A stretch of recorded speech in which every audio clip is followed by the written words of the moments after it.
Hello everyone and welcome back to the Horror Hut. Before you drift off, it would be a nice idea if you could leave a comment to let me know where you are listening from. Please don't forget to give the video a like and subscribe to the channel. Right, let's get comfy and relaxed, and let's begin. Story 1, Room 317 Mystery, the Uncharted Motel Floor. The highway was a ribbon of cracked asphalt cutting through endless pines and scrubland, the kind of road that seemed to stretch forever without much reason. I didn't know exactly why I'd taken this detour. The motel was supposed to be just a quick stop, somewhere to rest before the long haul back home. Nothing special, really.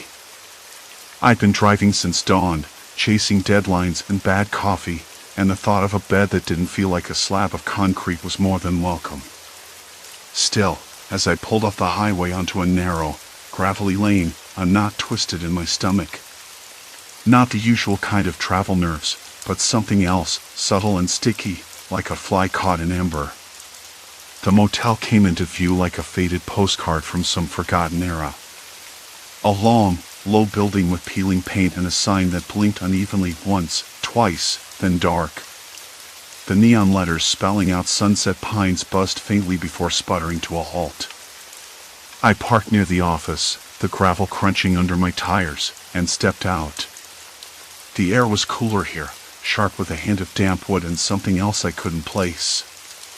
Maybe mold, or old leaves rotting beneath the trees.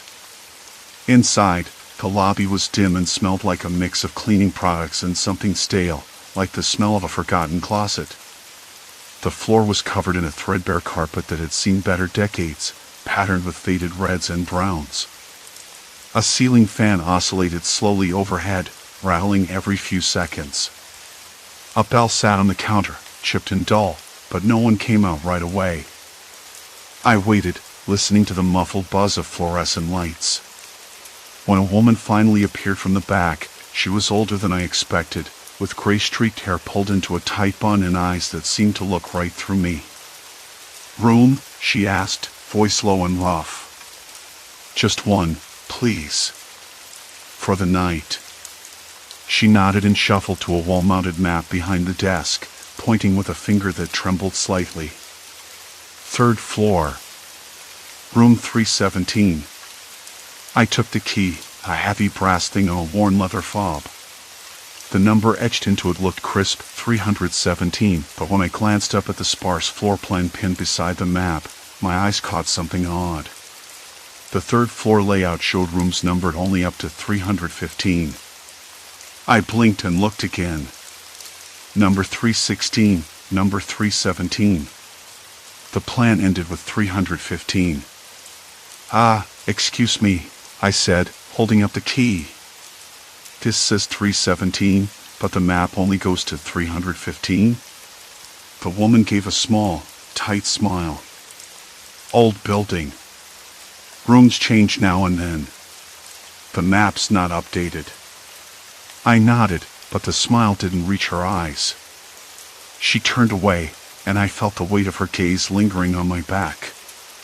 Upstairs, the hallway was narrow and dim, the walls painted a dull beige with scuffs and peeling patches like dry skin. The carpet was thin and threadbare, and my footsteps sounded too loud in the quiet. I stopped at 315, then 316.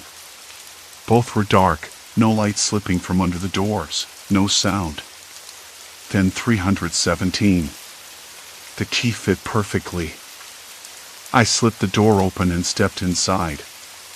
The room smelled of old fabric and something faintly metallic, like rust or dried blood, though I wasn't sure which. The curtains were drawn, and the single ceiling light hummed softly, casting weak shadows.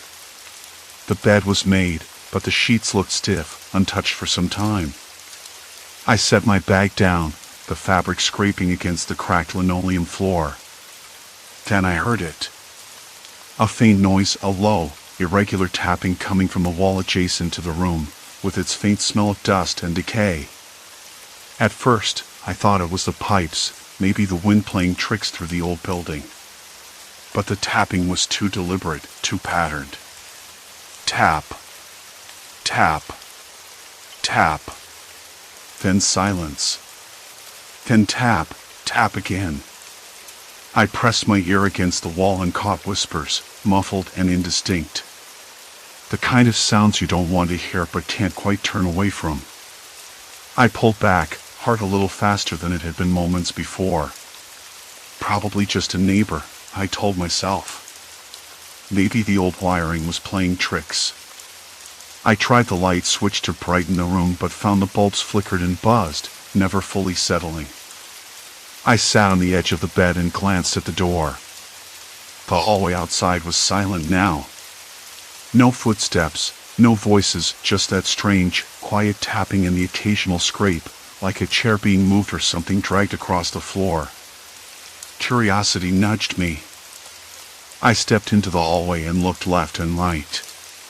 The third floor stretched out in both directions, the walls lined with identical doors, all closed.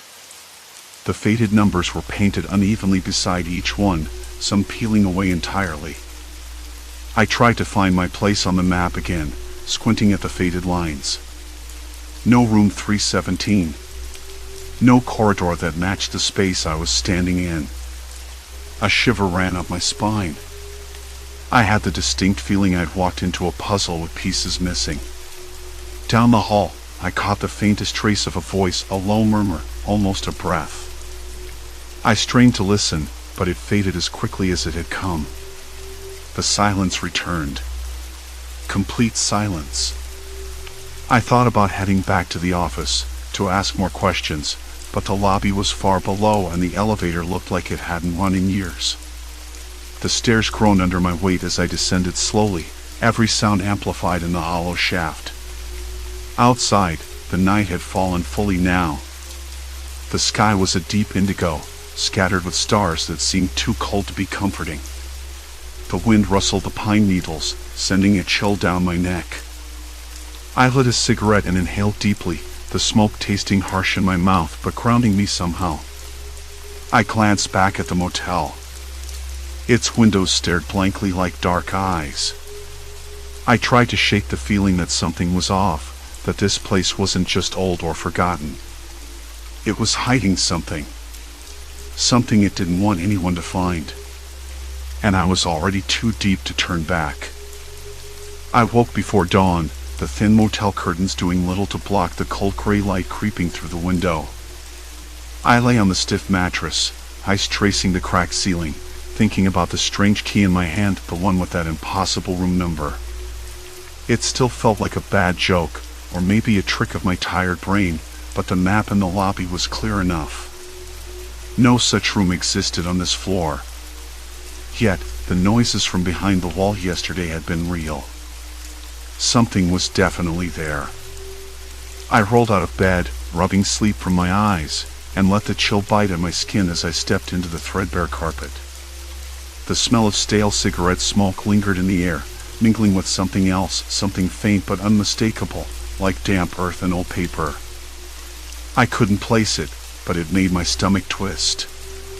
The hallway outside was empty, the dim bulbs above flickering unevenly.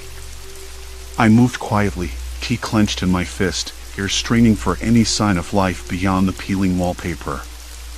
2 doors down, I caught it again, a muffled scrape, like furniture being dragged across wood. I froze, the hairs on my arms prickling. I swallowed hard, forcing myself to step closer. The door there was labeled 217, and across the hall, 218. Both numbers matched the map exactly. But my key said room 219. There was number 219 on the layout. Not even a gap or a hidden space, just a solid wall on the diagram.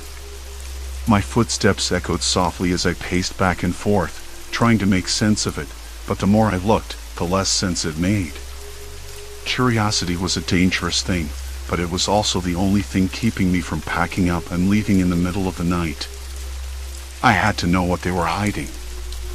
I had to find out if the noises were just the building settling, or something else entirely. I pulled out my phone, no signal, of course, but the camera worked. I crouched beside the wall where the map indicated no room should be, running my fingers along the chipped plaster. The texture was rough, but the wall felt hollow, not solid. That was something. I'd been assuming it was a dead end, but maybe there was a hidden door or passage I'd missed. A soft thump made me snap my head up. Someone was moving inside. The sound was deliberate, rhythmic, like pacing. I pressed my ear to the wall. I couldn't make out words, but there was a low murmur, a voice speaking just beneath a whisper. I leaned in closer when the voice suddenly stopped, replaced by a heavy silence that pressed against my eardrum. I stepped back, heart thumping louder than the noises inside. I needed help. Or at least, a witness. I remembered the office downstairs, the faded sign that said manager taped to the door. Maybe the person behind that desk knew more. Maybe they were part of the reason the map was wrong. I hurried down the stairs, each step creaking underfoot. The lobby was empty, cold light filtering through the front windows. The receptionist's desk was cleared off, but a small notebook lay open, pages yellowed and curling. I flipped through it, finding entries dated back years, all written with the same cramped handwriting. One page caught my eye, an entry about a guest who never left, followed by a scribbled phone number and a warning, "Do not disturb after midnight." The words felt like a knot tightening in my gut. I tried calling the number on my phone, but the line was dead. "Hello?" I called out, voice echoing awkwardly. "Is anyone here?" Only silence answered. I was about to leave when I noticed a door ajar at the back of the office. It led to a narrow hallway I hadn't seen before, peeling paint revealing layers of old wallpaper beneath. A faint light flickered down the hall. I stepped inside, the floorboards creaking under me. The air smelled different here, mustier and colder. I could hear distant voices, hushed and urgent. As I moved forward, the voices faded. Then, from the darkness ahead, a figure appeared, shrouded in shadow. They stopped, watching me. For a moment, I considered turning around, but something in their posture wasn't threatening. Just cautious. "Are you lost?" The voice was low, barely above a whisper. I hesitated, then nodded. "Maybe. I found a key for room 219, but it doesn't exist on the map." They studied me a moment longer, then motioned me to follow. "Come. I'll show you something." I trailed behind, heart pounding. The light grew brighter as we turned a corner into a basement corridor I hadn't known existed. The walls were lined with filing cabinets, old photographs pinned to the corkboard, and maps marked with red dots, some crossed out. "This place isn't just a motel," the figure said quietly. "It's a cover. For people who've disappeared. For things the town doesn't want found." I glanced at the maps, the dots clustered around the motel and the surrounding woods. "Why hide it? What's here?" They sighed, rubbing the back of their neck. "Because some things, some people, are too dangerous to let loose. And some secrets are better locked behind walls no one knows exist." I swallowed hard, the weight of their words pressing down like the cold stone floor beneath us. "Who are you?" I asked. They hesitated. "Someone who wants out. Like you." A sudden noise from down the hall made us both freeze, a door slamming shut, deliberate and loud. My skin prickled. The basement suddenly felt smaller, the shadows thicker. "We don't have much time," the figure said urgently. "They're watching. Always watching." I nodded, breath shallow, senses sharp. Whatever this place was hiding, it was real. And it was dangerous. I wasn't sure if I was ready for what came next. But the motel's walls had already closed around me. There was no turning back. The door slammed again. "We don't have much time," they whispered, voice low but urgent. "They're watching. always watching. I nodded, breath shallow, trying to steady the tremor in my hands. The basement felt smaller now, shadows creeping in from every corner, swallowing the weak light from the single bare bulb overhead. That light flickered, briefly, then steadied an uneven rhythm like a heartbeat out of sync. "We need to move," the person said, glancing over their shoulder. "If we stay here, they'll know." I swallowed hard. The weight of their words pressed down, heavier than the cold stone beneath our feet. I'd crossed some invisible line the moment I stepped into this place. No more turning back, not tonight, not ever. I didn't know who they were exactly. The motel's owners? Locals? Something worse? But every instinct screamed at me. This was bigger than a wrong key or a missing room number on a map. Whatever was hidden here, it wasn't just a secret. It was a trap. We crept up the stairs, the wood groaning softly under our careful steps. The hallway above was dim, longer than I remembered, the faded wallpaper peeling in thin strips. The air smelled different, less damp, but dustier, like stale cigarette smoke and old sweat. Somewhere nearby, a dog barked, distant but sharp, breaking the silence and making me jump. The key in my pocket felt heavier than before, like a lead weight tied to my skin. I pulled it out, staring at the number again, room 217. The number didn't exist on the official layout taped near the front desk.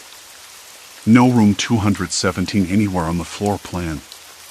And yet, here it was, in my hand, real and cold. "That room," I said, voice barely audible. "It's not supposed to be here." The figure nodded grimly. "The maps are lies. They changed them to hide what's really here." "Why?" I asked, my voice shaking despite myself. "What's so dangerous that they'd erase it from the records?" They hesitated. "People. Some of them aren't right in the head. Or worse. Like criminals? Sometimes. Their eyes darkened. Sometimes worse. People who've slipped through the cracks. They get locked away in places no one talks about. Places like this motel." A cold knot tightened in my stomach. I tried to imagine what that meant, but the images that came to mind were worse than anything I could say aloud. Locked away, forgotten, dangerous. And out here, in the middle of nowhere, with no one to hear you scream. We reached a fork in the hallway. The faded carpet was threadbare here, revealing splintered wood beneath. To the left, a group of rooms lined up, their doors chipped and scratched. To the right, a narrow corridor that didn't appear on the map, vanishing into darkness. "That way," the figure said, pointing down the hidden hall. "That's where 217 is. And where we'll find out what they're hiding." I swallowed hard, the taste of copper in my mouth. The air grew colder as we stepped into the dark corridor. The faint hum of electricity buzzed overhead, wires exposed and dangling like veins. The walls felt closer. Closer than they should be. Then I heard it. A faint murmur of voices, low, urgent, almost pleading. They seemed to come from behind the doors lining the hall. Doors that weren't on any map. Rooms that shouldn't exist. Rooms that whispered secrets I wasn't meant to hear. "Do you hear that?" I whispered. The figure nodded. "They keep people in there. People who don't belong here. People who've been erased." My heart slammed against my ribs. Erased how? They're kept quiet.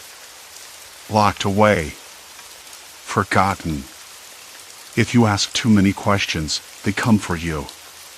To keep the secret safe. The thought made my hands tremble. I wanted to turn back, run to the safety of the main road, scream until someone heard me. But the key in my pocket burned like a brand. This wasn't just some mistake. It was a warning. Suddenly, a door at the end of the hall creaked open. A shape slipped out, shadowy and quick. My breath caught. The figure grabbed my arm, pulling me back into the gloom. "Stay quiet," they hissed. "That's one of them." The figure's grip tightened. My pulse raced. I wanted to ask who they were, but the words caught in my throat. The shape disappeared into the shadows, leaving only the faint scent of sweat and desperation behind. "We have to keep moving," the figure said. We pressed on, the corridor winding deeper into the motel's secret heart. The walls closed in tighter, the air thick with fear and stale breath. Every step pushed me further from the world I knew. Ahead, a heavy metal door stood ajar. The faint glow of a flickering bulb spilled out, casting long shadows on the cracked linoleum floor. "That's the room," the figure whispered. 217. I stepped forward, the key trembling in my palm. The door creaked wider as I pushed it open, revealing a small, barren room. The walls were stained, the single window boarded up with thick plywood. A chair sat in the center, its paint chipped and worn. And in the corner, a figure curled up, rocking slightly. Eyes wide and unblinking, staring past me. The room smelled of sweat, old urine, and something sour I couldn't identify. My throat tightened. This wasn't just a room. It was a cage. The figure beside me exhaled slowly. "You see now. There's no going back." I swallowed again, the key slipping from my fingers onto the floor with a soft clink. The motel had swallowed me whole. And whatever secrets it kept, I was trapped inside them. Suddenly, a voice cracked through the silence, sharp and commanding. "What are you doing here?" We both spun toward the door. A man stood there, face pale and drawn, eyes cold and hard. Behind him, the corridor stretched empty, quiet but for the distant murmur of those forgotten voices. "No visitors," he said flatly. "Not anymore." I wanted to speak, to explain, but the words died before they left my mouth. The door slammed shut behind him, and the thin strip of light vanished. Silence. Complete silence. I was no longer just a guest. I was a prisoner. And the motel's lies were closing in fast. The door slammed shut, the click of the lock turning in its place like a verdict. I swallowed, trying not to let panic rise, but my throat was raw, dry as sandpaper. The sweat smell was stronger here. The stench of old urine clung to the carpet like a stain that wouldn't wash away. I could almost taste it, bitter and sour on the back of my tongue. Outside, the corridor was silent again, but that silence felt different, loaded, like the calm before a storm. I wanted to speak, to ask who he was, what not anymore meant. But my mouth wouldn't cooperate. Words, when they came, sounded hollow. So I stayed quiet, waiting, listening. The figure beside me shifted, a faint scrape of fabric against the floor. I could feel his presence, close but unmoving. The shadows in the room deepened as the single flickering bulb above buzzed low, threatening to die. I could barely make out his face, just a blur against the dim light. "Why am I here?" I finally managed, voice cracking. "What is this place?" He didn't answer right away. Instead, a slow, almost sarcastic smile crept across his lips. "You think you're the first to ask that? Or the last?" I swallowed hard, trying not to let my gaze falter. The silence stretched, oppressive. Then he said, "They don't want people like you poking around. You got too curious. That's the problem. Too curious." That struck a nerve. I wasn't some random tourist. There was something deeply wrong with this place. The maps didn't add up. Rooms that didn't exist. Voices behind walls that should have been empty. It wasn't just a motel, it was a trap. What do you mean they? I asked, voice barely above a whisper. He shrugged, the movement slow, deliberate. Management. Owners. Call them what you want. People who keep this place running and keep the truth buried. You think the whole world forgot this motel? No. It's just hidden, masked. People don't come here by accident. A cold chill crept along my spine. I wanted to say something else, but the door rattled suddenly. A faint scraping noise, like nails or claws against wood, echoing from the other side. My heart jumped into my throat. The man's eyes narrowed. They're coming. And they don't like company. I pressed myself tighter into the corner, the rough plaster scratching my skin through my shirt. The bulb flickered again, casting long, jittery shadows that seemed to dance on the cracked ceiling. The air grew colder, or maybe I was just losing control of my senses. Who? I whispered. Who's coming? He didn't answer. Instead, the room grew heavier, as if the walls themselves were closing in. The scraping noise grew louder, more frantic. Something was out there, just beyond the door, waiting.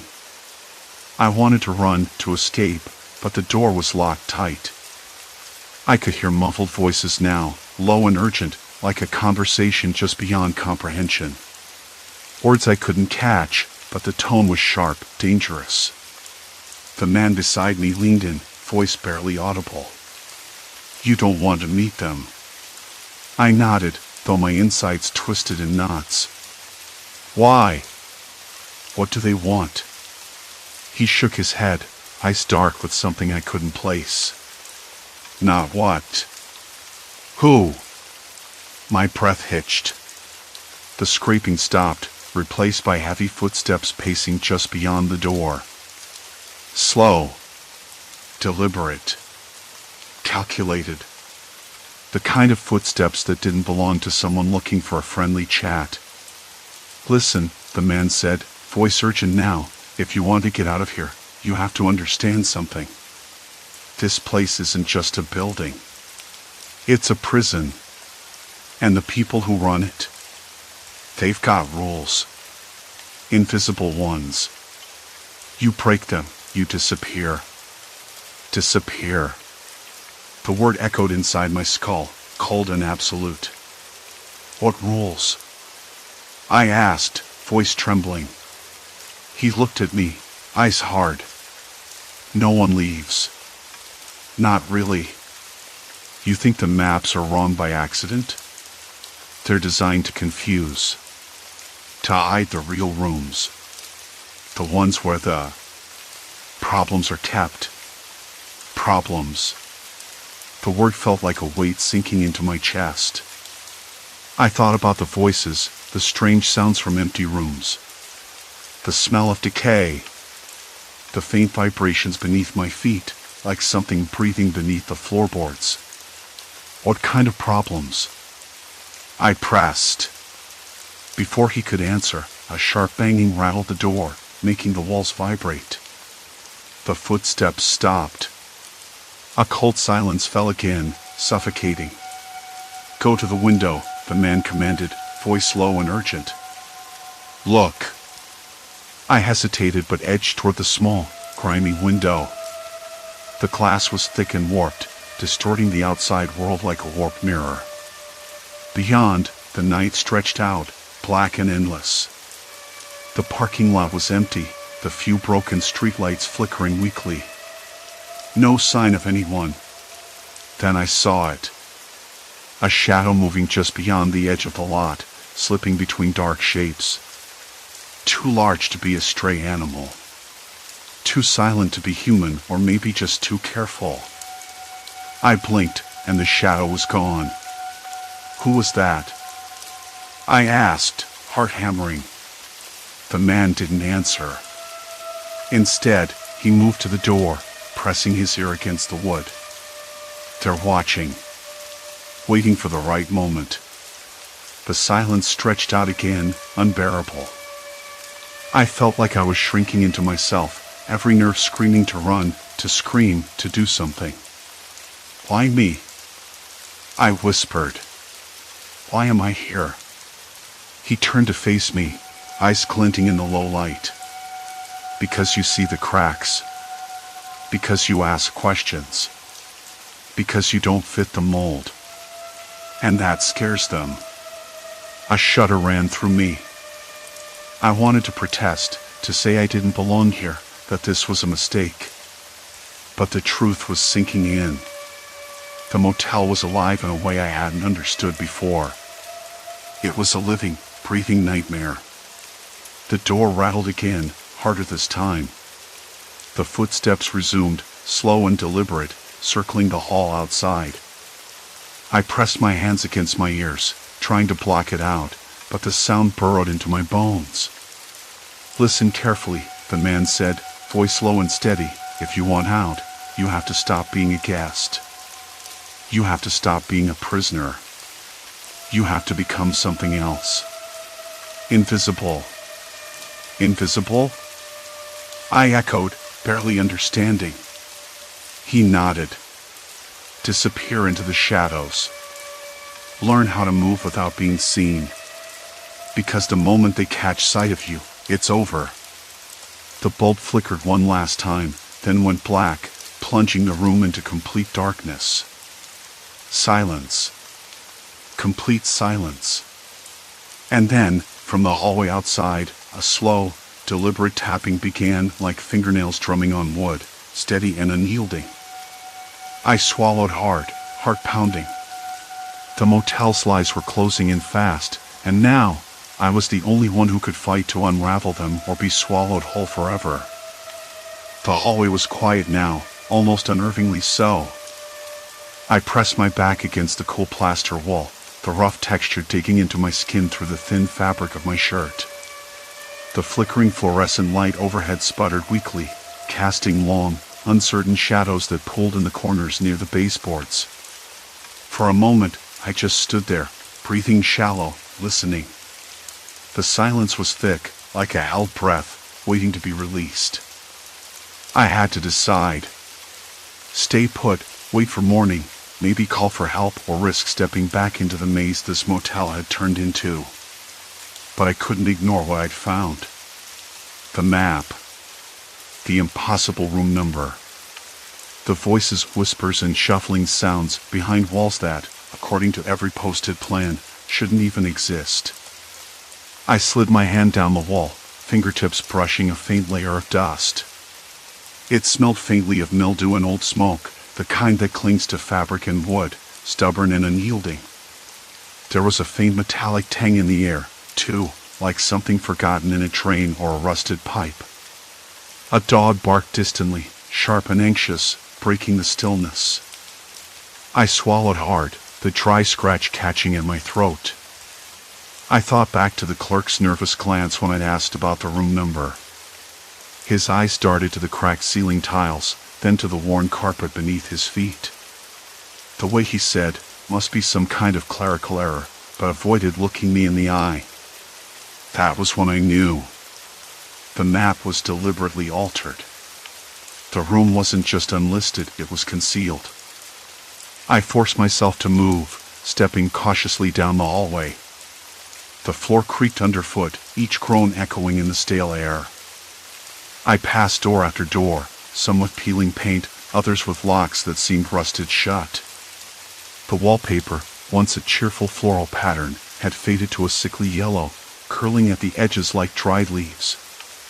A faint draft carried the scent of damp earth and something else, something faintly chemical, acrid, like bleach or disinfectant gone wrong. Then I heard it again. A low murmur, barely audible, like someone talking quietly on the other side of the wall. I pressed my ear against the cold wood, heart thudding awkwardly in my chest. The voice was muffled, but clear enough to catch fragments. Can't keep this up much longer. No one knows. They're watching.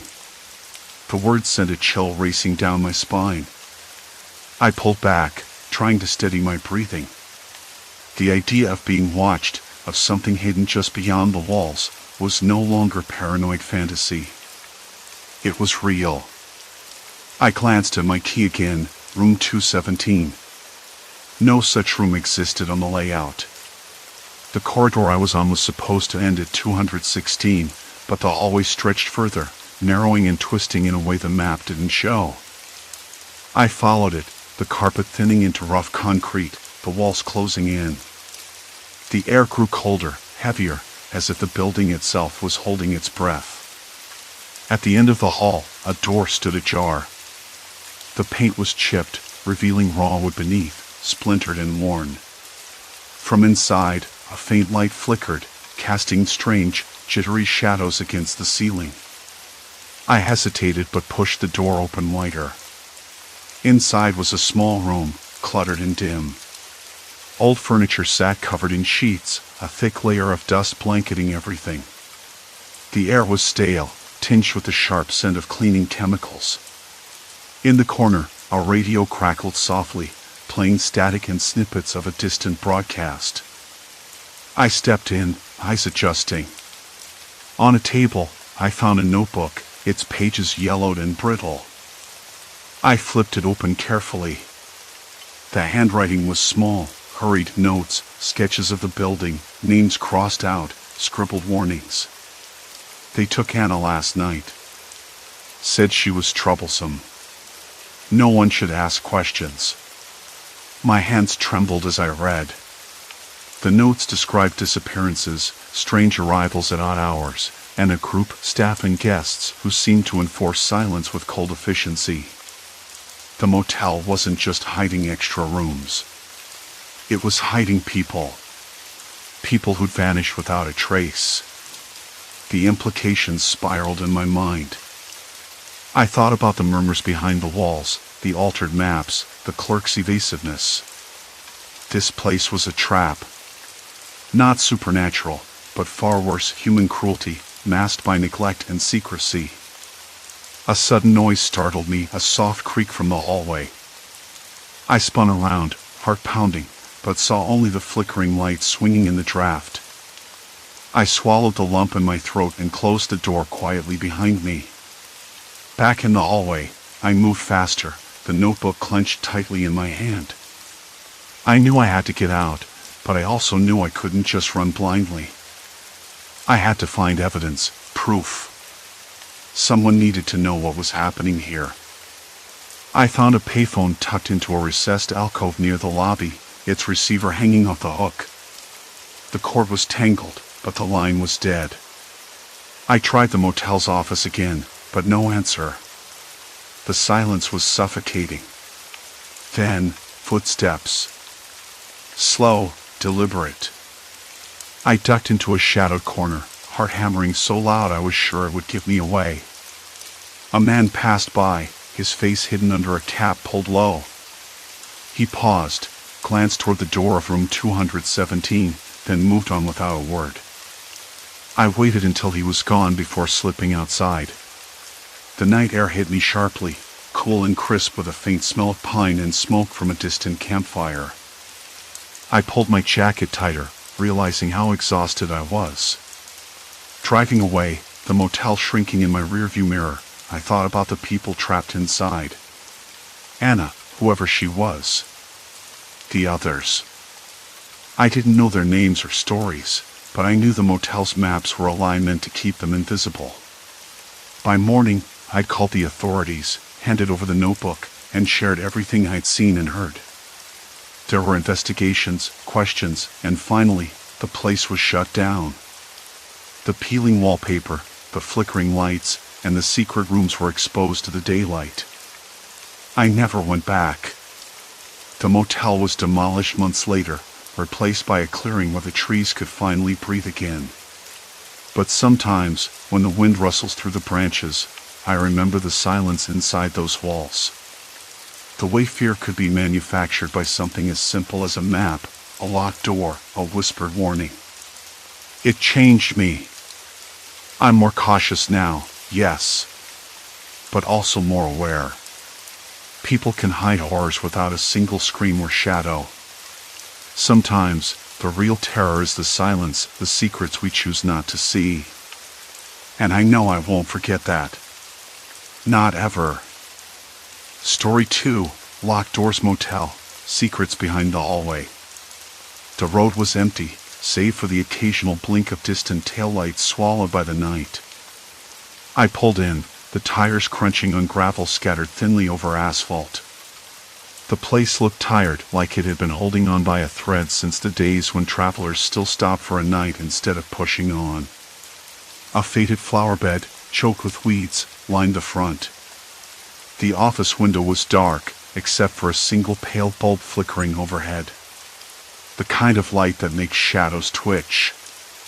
Inside, the air hit me first.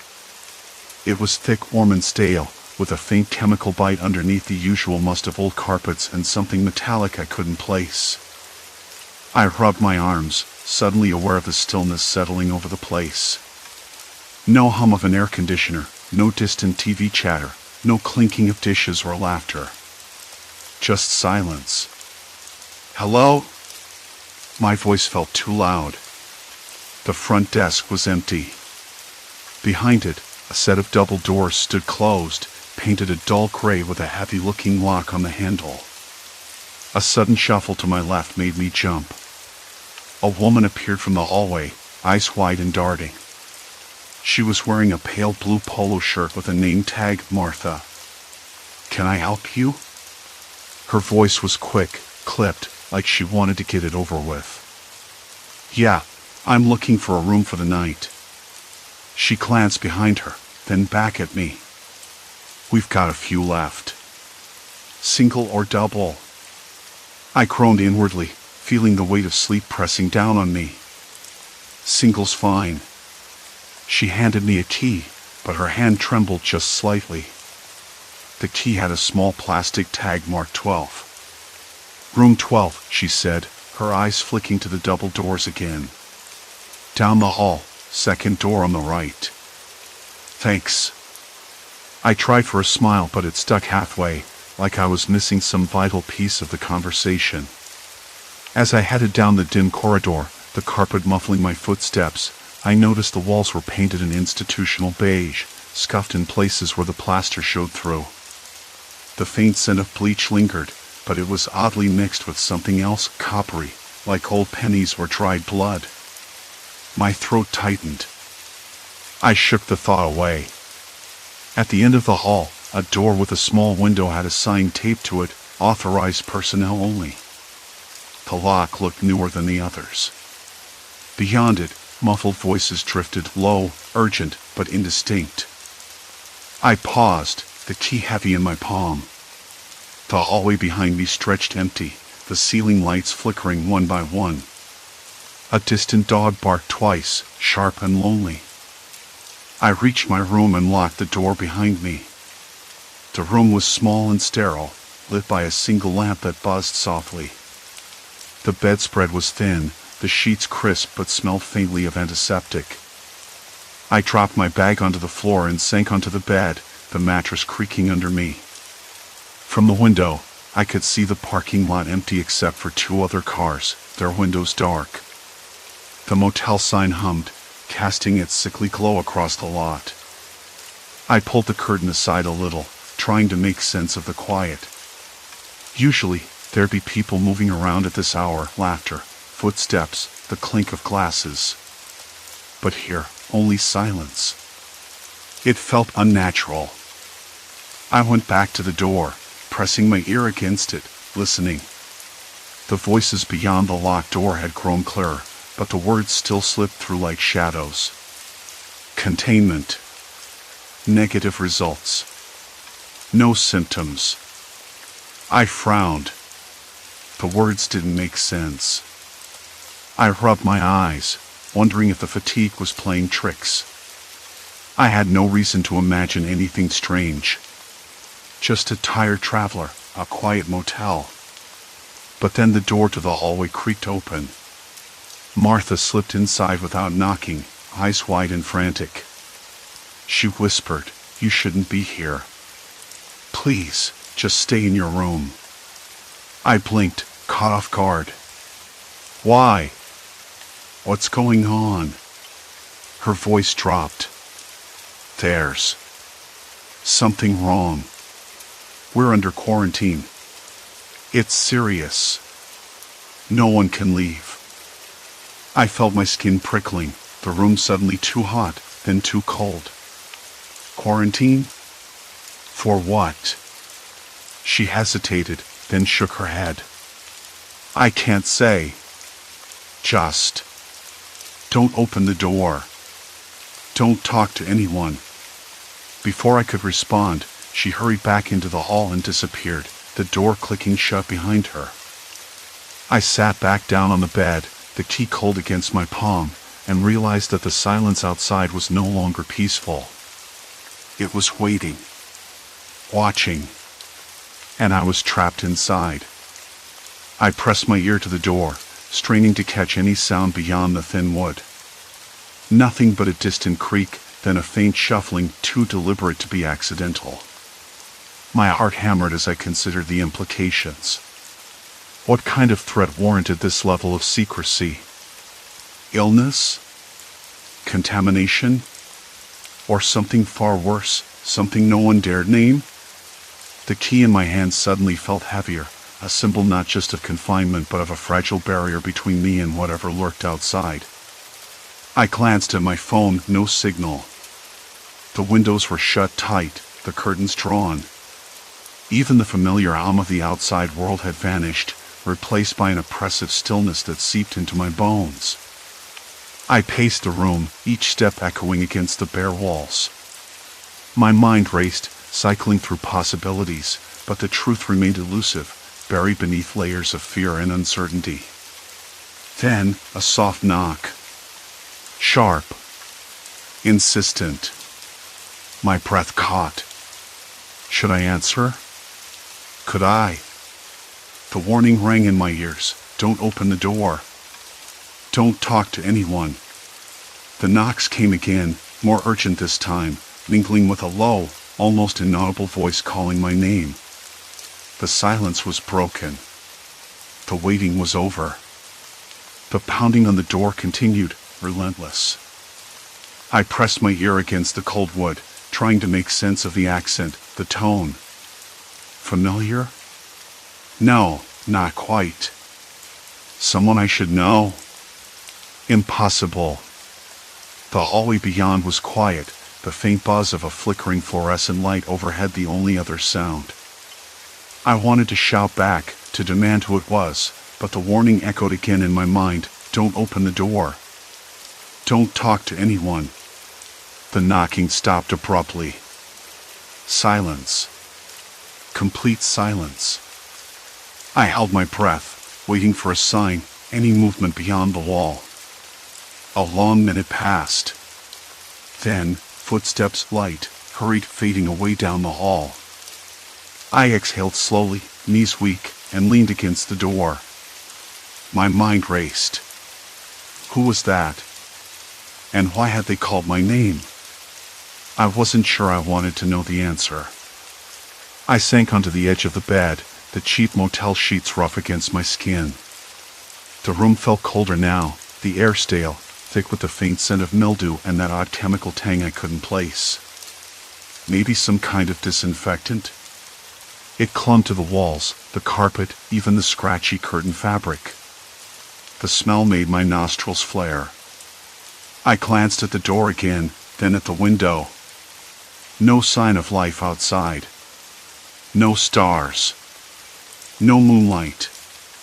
Just blackness. It was as if the motel existed in its own bubble, sealed away from the world.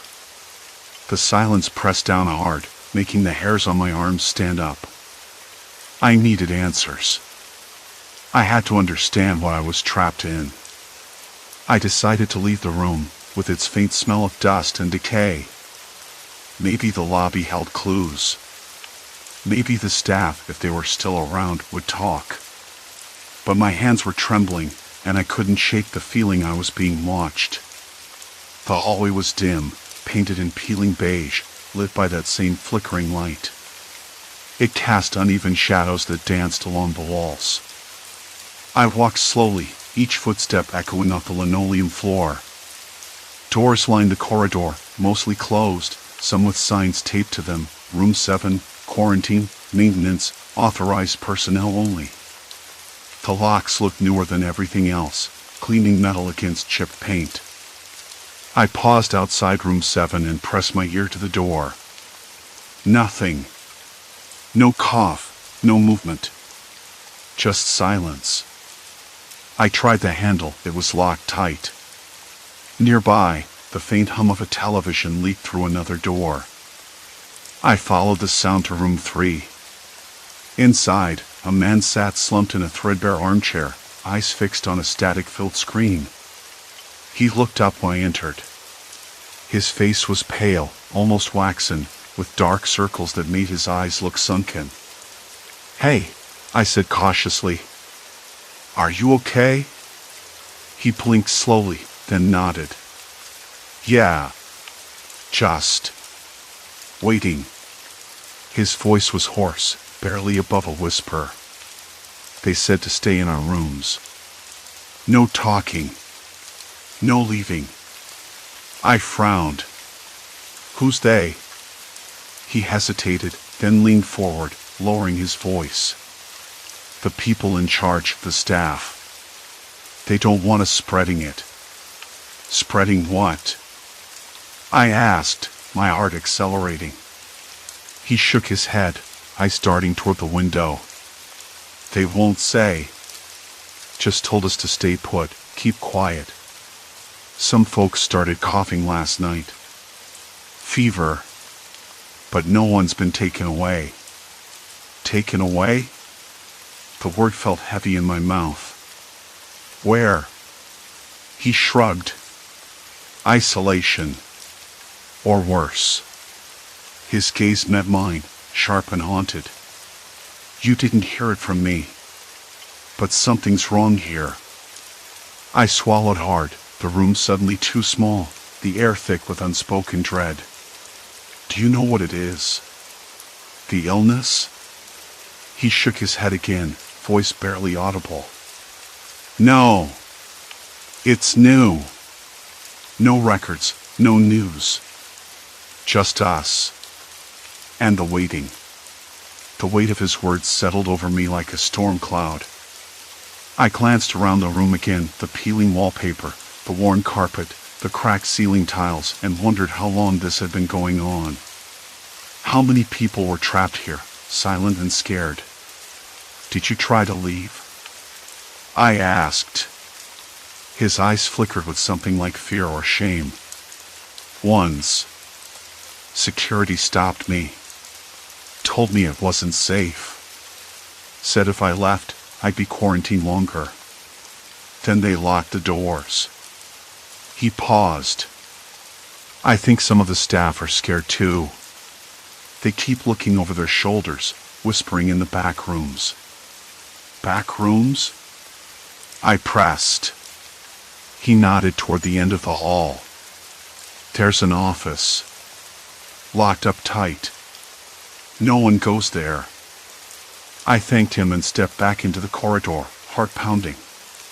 If what he said was true, this motel wasn't just a place to sleep, it was a prison. The staff's nervous glances earlier suddenly made sense. They weren't just hiding something, they were protecting themselves, or maybe hiding from something. I kept walking, eyes scanning every corner. The front desk was deserted, the computer screen dark. Papers were scattered, some marked with medical jargon I didn't understand, terms like viral load, transmission vectors, containment protocols. The language was clinical but urgent. A soft shuffling noise caught my attention. I turned to see a woman in a faded uniform slipping out from a side door, her face pale and drawn. She glanced around nervously, then hurried away down the hall. I called after her, but she didn't stop. I decided to follow, keeping my distance. The corridor twisted and narrowed until it opened into a small stairwell. The woman descended quickly, her footsteps echoing. I stayed just out of sight. At the bottom, a heavy metal door stood locked. I could hear muffled voices inside, low, urgent. Words like symptoms, spread, containment. The voices faded as the woman returned upstairs. I crouched near the door, pressing my ear to the cold metal. The sound of a cough, a dry, rattling cough, escaped from inside. I stumbled back, heart racing. Whatever was behind the door wasn't just a rumor. It was real. Back upstairs, I felt eyes on me. I turned sharply, catching a glimpse of the man from room 3 watching from a shadowed doorway. His expression was unreadable, but his tension matched mine. "Be careful," he said quietly. "They don't want anyone snooping." "Why?" I asked, though I already knew. If this was a quarantine site, secrecy was their tool. But secrets bred fear, and fear bred mistakes. I returned to my room, locking the door behind me. The key felt heavier than ever. Outside, the silence thickened, pressing through the walls. On the bedside table, my phone lay dead. No signal. No way to call for help. I sat down, the weight of the night settling deep in my chest. I needed to know more, but every answer seemed to lead to another locked door, another whispered warning. And then, just as I was about to close my eyes, a sharp series of knocks came again, this time from under the door. A folded note slid through the crack. I picked it up, fingers trembling. The message was brief. "They're watching. Don't trust the staff. Find the emergency exit behind the laundry room." I looked up, heart pounding. Who had sent the note? And could I trust it? Outside, the flickering light sputtered and died, plunging the hallway into darkness. The storm was gathering, and I was right in the middle of it. The note was thin, the paper crumpled at the edges, smelling faintly of mildew and something chemical, like the antiseptic wipes I'd seen stacked behind the front desk. I unfolded it carefully, half expecting it to be a warning, a threat, or maybe a plea. Instead, it was a name and a time. "Meet me in the laundry room. Midnight. Alone. Midnight." That was in 15 minutes. I stared at the door, my breath fogging the cold wood. Silence pressed in so tightly I could hear my own heartbeat, thudding unevenly. The note wasn't signed. No indication of who might have slipped it under the door. But it was a chance to get answers. A chance to push past the suffocating quiet and locked doors. I debated. Part of me wanted to ignore it, pretend I hadn't seen, stay barricaded in my room until sunrise. But the other part, the part that had dragged me into this mess, leaned forward. Wanted to know the truth, no matter how ugly. I slipped out of bed and grabbed a thin jacket from the chair. The motel room felt colder now, like the walls were inching closer. The flickering overhead light buzzed, casting jittery shadows across the peeling wallpaper. I pressed my ear to the door, nothing but the low hum of the night's stillness. The hallway was darker than before, the single bulb at the far end sputtering weakly. My footsteps echoed, uneven and hesitant. I passed room 3 carefully, eyes fixed on the shadowed doorway where the man had stood. It was empty now. No sign of him. A shiver ran down my spine, not from cold, but from the sudden, awful realization that I was truly alone. The smell changed as I moved toward the laundry room, an acrid, metallic scent mixed with the faint sweetness of bleach. The door was locked, but unlocked from the inside, I found.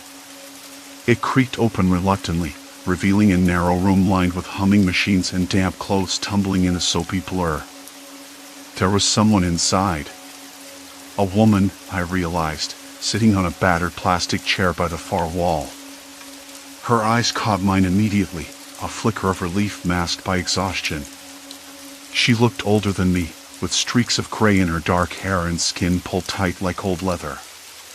"You came," she said softly. Her voice cracked, but it was steady. Not many do. Most just disappear. I nodded, trying to keep my voice neutral despite the knot pulling at my throat. Who are you? She hesitated, then leaned forward, fingers twitching.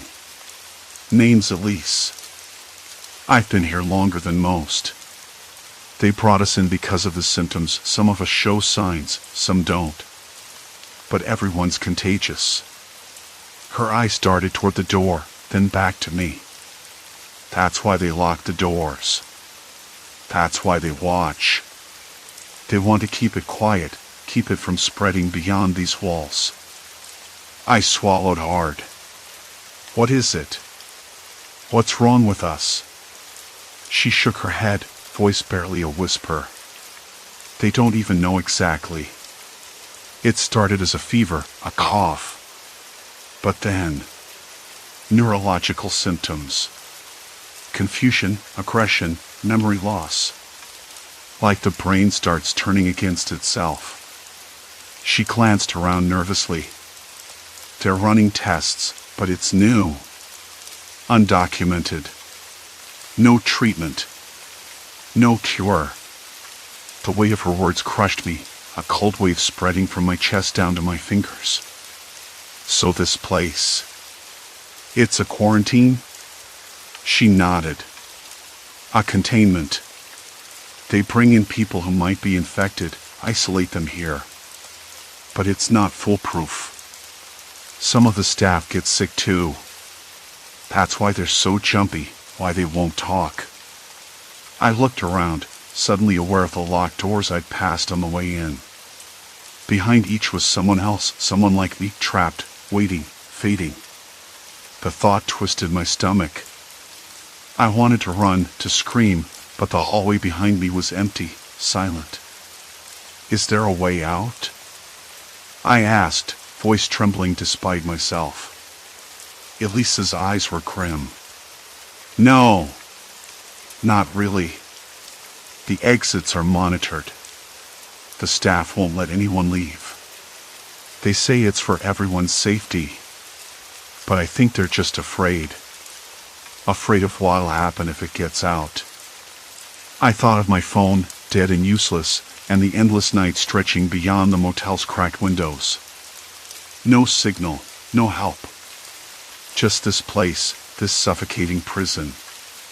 A sudden noise made us both jump, a low thud from down the hall, followed by hurried footsteps.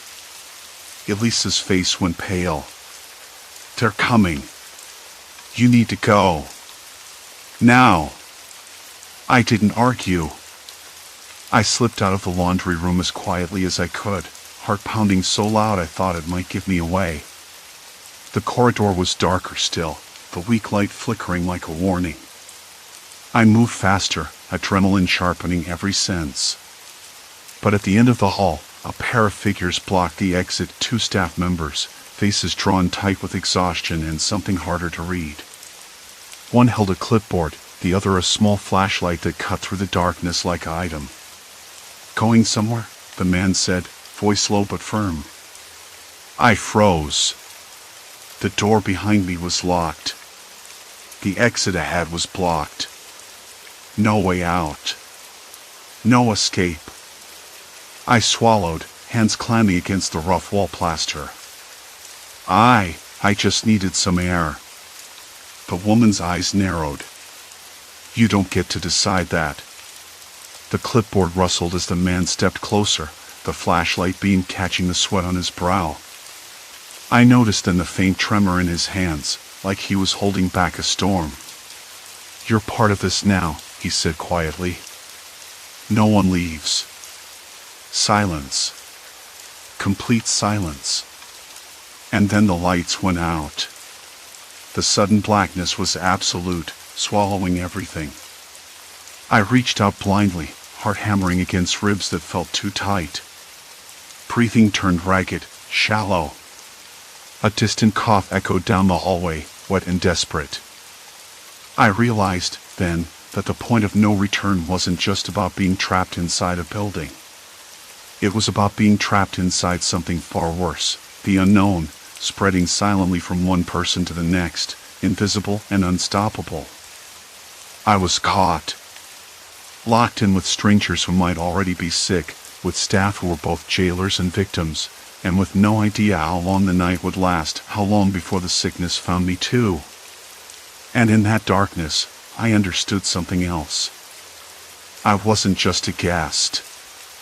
I was part of the quarantine, part of the experiment, part of the nightmare. There was no way back. The darkness didn't just fill the motel, it consumed it, thick and complete. I swallowed hard, tasting stale air mixed with the faint metallic tang of old wiring burning out somewhere. My skin prickled, goosebumps rising despite the sticky heat that clung to the room, with its faint smell of dust and decay. I tried to steady my breathing, but it came in gasps as if the air itself was too thin, too toxic. Trying to hold onto the thread of reason, I fumbled for my phone. No signal. Nothing but the dull glow of the screen, which I quickly killed, afraid the light would betray me in this place. The motel, once just a shabby pit stop, had become a trap. The locked doors, the nervous staff, the hushed warnings, they weren't just paranoia. They were walls closing in. I remembered the man's words, "You're part of this now. No one leaves." I wanted to argue, to scream, but my voice was swallowed by the dark. I wasn't even sure if anyone else was here anymore, or if they were changed. A soft shuffling came from the next room. I froze, ears straining. The sound was uneven, ragged, like someone dragging a foot or struggling to breathe. A wet, rasping breath joined it. My throat tightened. I wanted to retreat, but I was pinned against the wall, every direction feeling like a dead end. "Hey," I whispered, voice cracking. The word felt absurd, a fragile thread thrown into the void. No answer. Only that slow, shuffling noise edging closer. I gripped the coarse plaster, nails biting into my palm. The air shifted, a whisper of movement, a faint scrape of fabric against floor tiles. I counted my heartbeats. 1, 2, 3. Then a shallow cough, closer now, rasping and wet. The door handle just beyond me rattled. Not fully turned, just a shake, as if someone was testing it. My breath hitched. Had they noticed me? Was I already a target? I shoved myself back, careful not to make too much noise, but the floor creaked beneath my weight. The handle rattled again, then stopped. Silence returned, but it wasn't comforting, only heavier. I pressed my ear to the door. Inside, the air was stale, tinged with something sour and chemical, like disinfectant mixed with sweat and decay. I thought about the other guests I'd seen earlier, their pale faces and hollow eyes. Had they become like this? Or worse? A sudden noise from the hallway made me jerk back. Footsteps, heavy and slow, approaching. Not the jittery panic of the staff earlier, but deliberate, measured.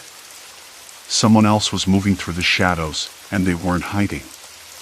I backed away, heart hammering, when a small panel in the wall flickered weakly. Emergency lights? A generator kicking in? The dim red glow cast long, grotesque shadows, turning every corner into a cavern of shifting menace. The footsteps stopped outside my room. I held my breath. A key turned quietly in the lock. The door opened just a crack. A face appeared in the slit of light. Pale, sweaty, eyes darting like a cornered animal. It was the young woman from the lobby, the one who had glanced at me nervously, as if weighing some terrible choice. "Shoo," she whispered urgently, glancing behind her. "You shouldn't be here." "I'm not sick," I said, voice trembling. "I don't know what this is, I just want to leave." Her eyes flicked toward the hallway. "No one leaves. Not now. Not ever."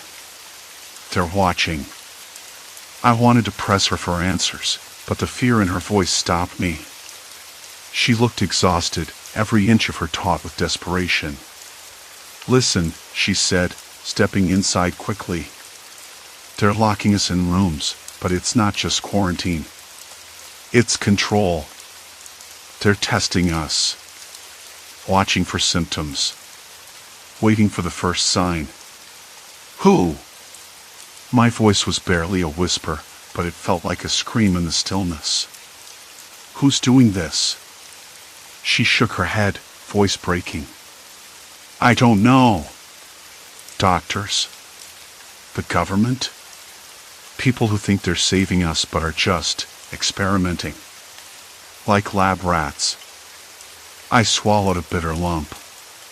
The flickering light above us buzzed, casting her face into sharp relief, shadowed cheeks, dark circles under eyes rimmed red from sleepless nights. "Why did you come to me?" I asked. "Because you're new," she said. "You don't belong here yet. You don't know what they've done to the others. You might still have a chance." A sudden cough shattered the moment, rasping and wet, echoing from the hallway. Both of us froze. The door creaked again, a shadow falling over the threshold. "Hide," she hissed, pulling me deeper into the room. I stumbled inside, heart slamming against my chest. She pressed a trembling hand over my mouth, eyes wide. The door swung fully open, revealing a tall man in a stained uniform, his face gaunt and pale. His eyes were sharp, wild. He scanned the room slowly, nostrils flaring as if catching a scent only he could smell. For a moment, he just stood there. Then he turned, disappearing back into the hallway. The woman exhaled sharply, collapsing against the wall. "They're hunting," she said.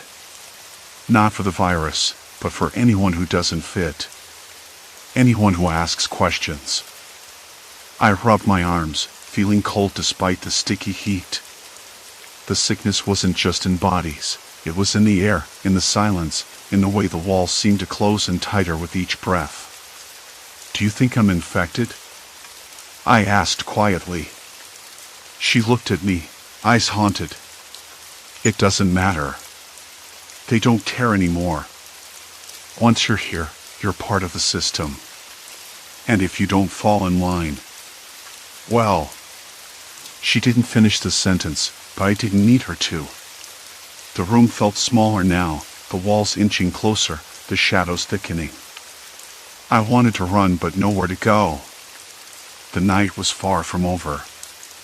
A sudden noise from the vent above us, a faint scraping, like nails against metal. My skin prickled. The woman's gaze snapped upward, and she shook her head. "They're listening. Always listening." I pressed my back against the door, heart pounding in my ears. The silence returned, but it was brittle, fragile, like the calm before a storm too fierce to imagine. Minutes passed. Hours, maybe. Time lost all meaning. Then, from the hallway, a voice, low, steady, chilling. "Anyone out there? This is your last warning. Compliance is mandatory." I swallowed. The woman's hand found mine, squeezing tight. "No choice," she whispered.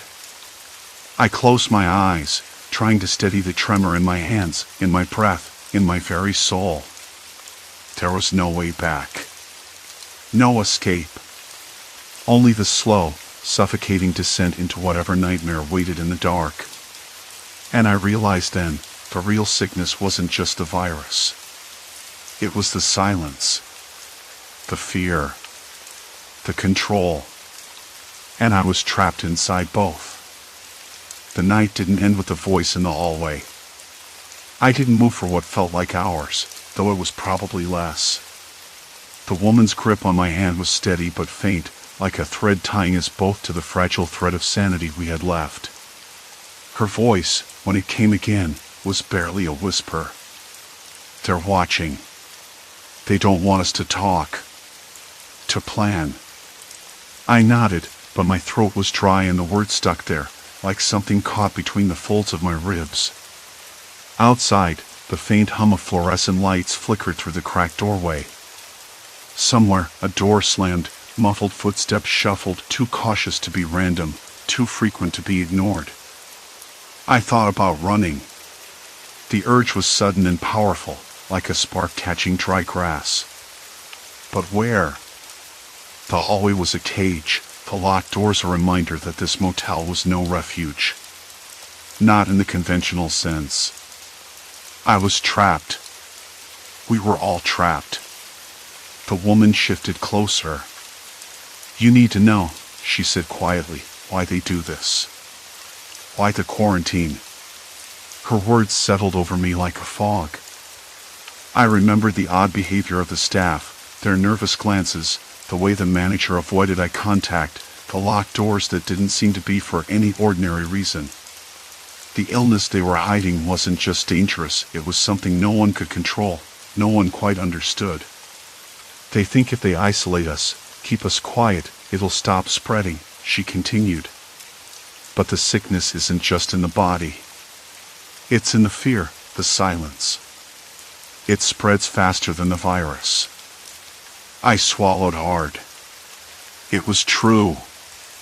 The fear in this place was contagious, seeping into every corner, every breath. I could feel it in the stale air, the bitter taste at the back of my tongue, the cold sweat that clung to my skin despite the warm night. We sat like that, hands clasped, listening to the building breathe around us. The scrape at the vent returned, softer this time, almost hesitant. I wanted to believe it was just my imagination, but the woman's eyes told me otherwise. "They're close," she said. "Always close." Then the first light cracked through the blinds. Pale, uncertain, like the beginning of something neither of us wanted to face. The night had passed, but the weight it left behind was heavier than before. The next morning, I woke to a silence that was different, less brittle, but no less ominous. The hallway outside our room was empty, the usual hum replaced by an eerie stillness. I glanced at the woman who had fallen asleep beside me, her face pale but peaceful for the first time in hours. I needed answers. Not just about the illness, but about the people who ran this place, who kept us here like prisoners.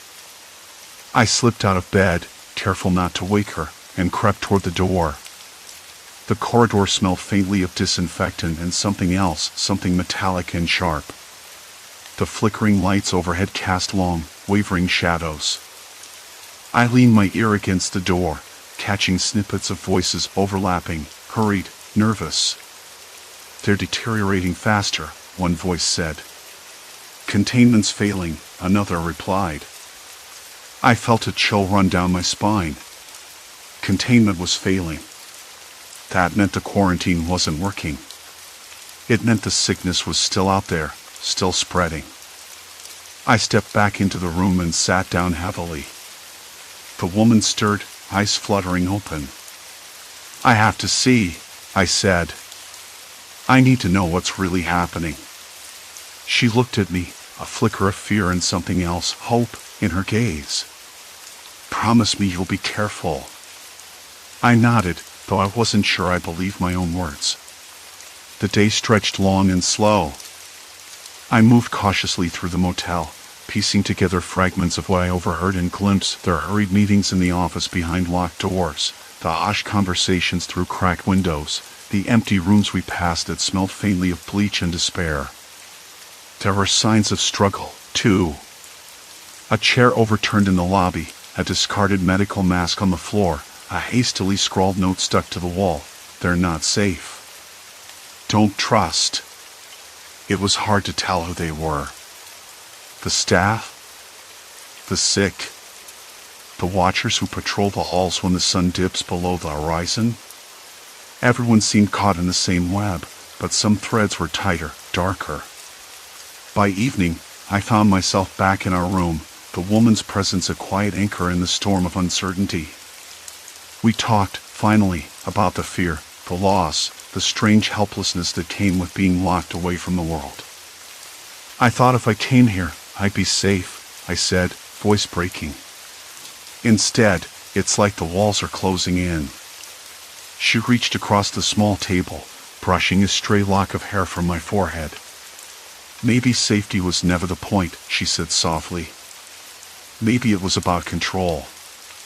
The truth hung between us, heavy and undeniable. The motel wasn't just a quarantine site. It was a cage, a place designed to hold the unknown at bay by keeping people silent, isolated, and scared. That night, I lay awake longer than before, listening to the silence that now felt less like a prison and more like a warning. I thought about the guests who came before us, the ones we never saw, the ones who had vanished behind locked doors and never returned. I thought about what would happen if the sickness escaped this place. If the silence broke. If the fear spilled out into the world. And I knew, somehow, I was different now. Not just because I'd survived, but because I'd seen how fragile the line was between safety and captivity, between hope and despair. Morning came again, pale and uncertain. When I stepped outside, the air was crisp, carrying the scent of pine and distant rain. The world beyond the motel looked the same, but I knew it wasn't. I wasn't the same. The woman and I parted ways quietly, a silent understanding passing between us. She disappeared down the cracked pavement, leaving me alone with my thoughts and the long road ahead.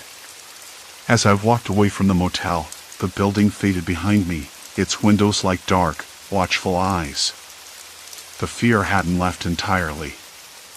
It lingered, a shadow beneath my skin. But so had something else, a stubborn thread of defiance, a quiet refusal to be swallowed by silence. I didn't know what the future held. The illness was still out there, still waiting. The watchers would keep their vigil, and the guests would keep their secrets. But I had a choice now.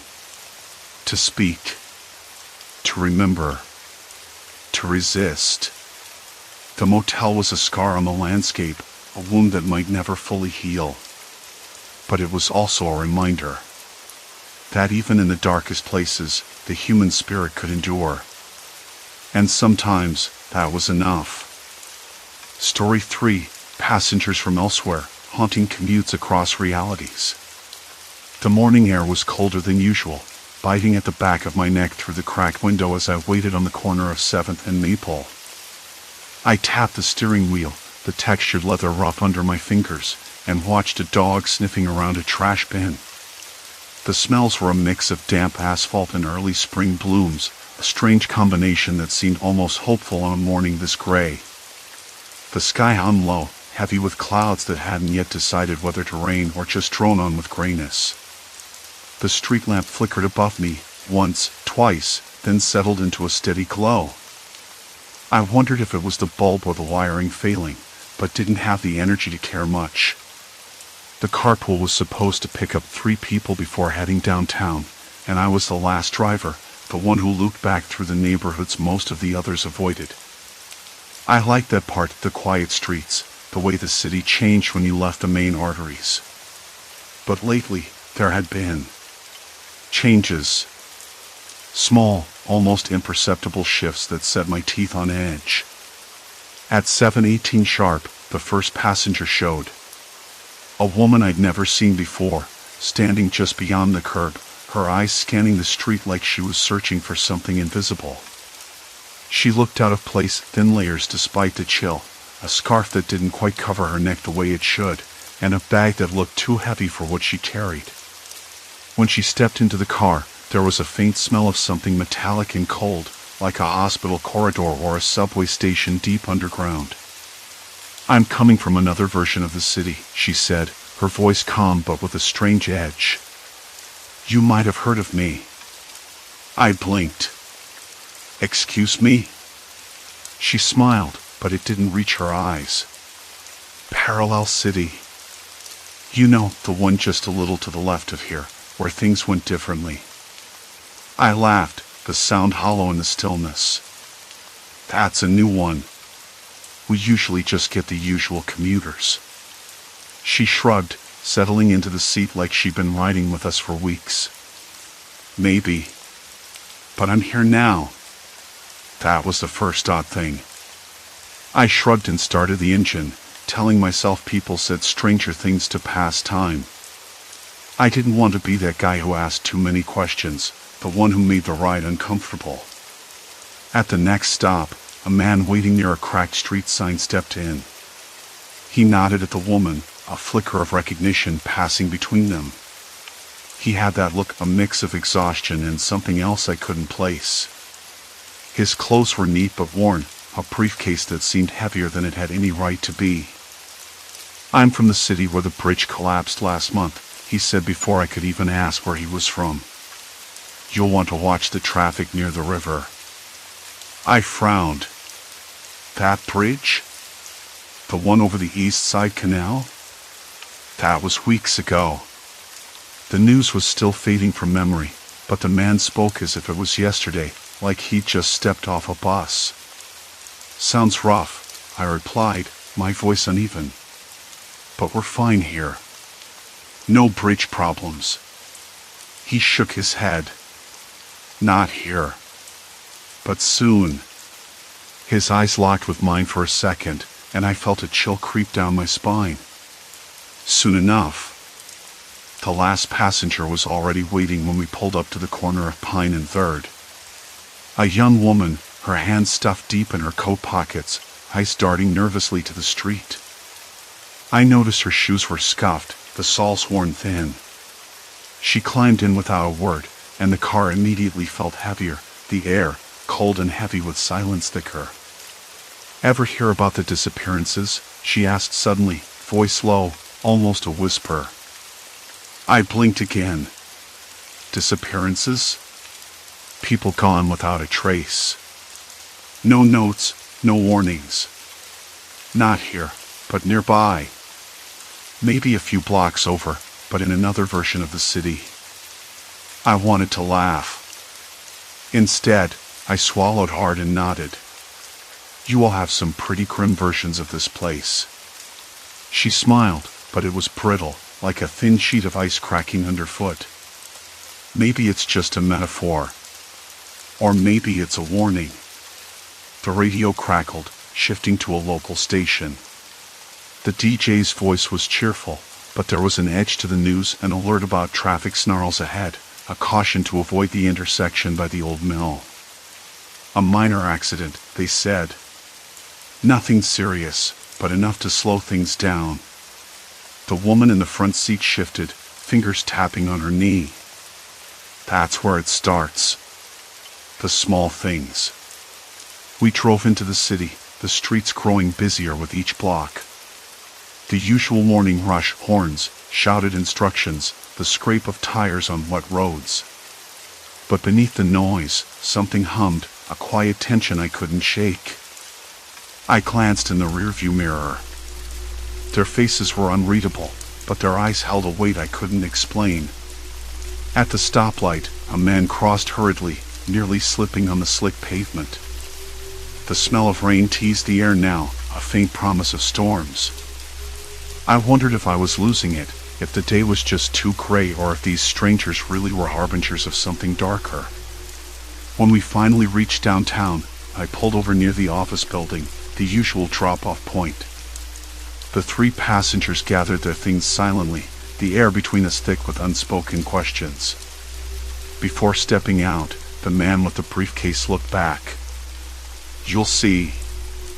The city shifts. The cracks get whiter. I nodded, though I wasn't sure what I was agreeing to.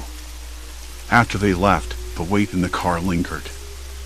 The faint metallic scent, the chill in the air, the flickering street lamp outside.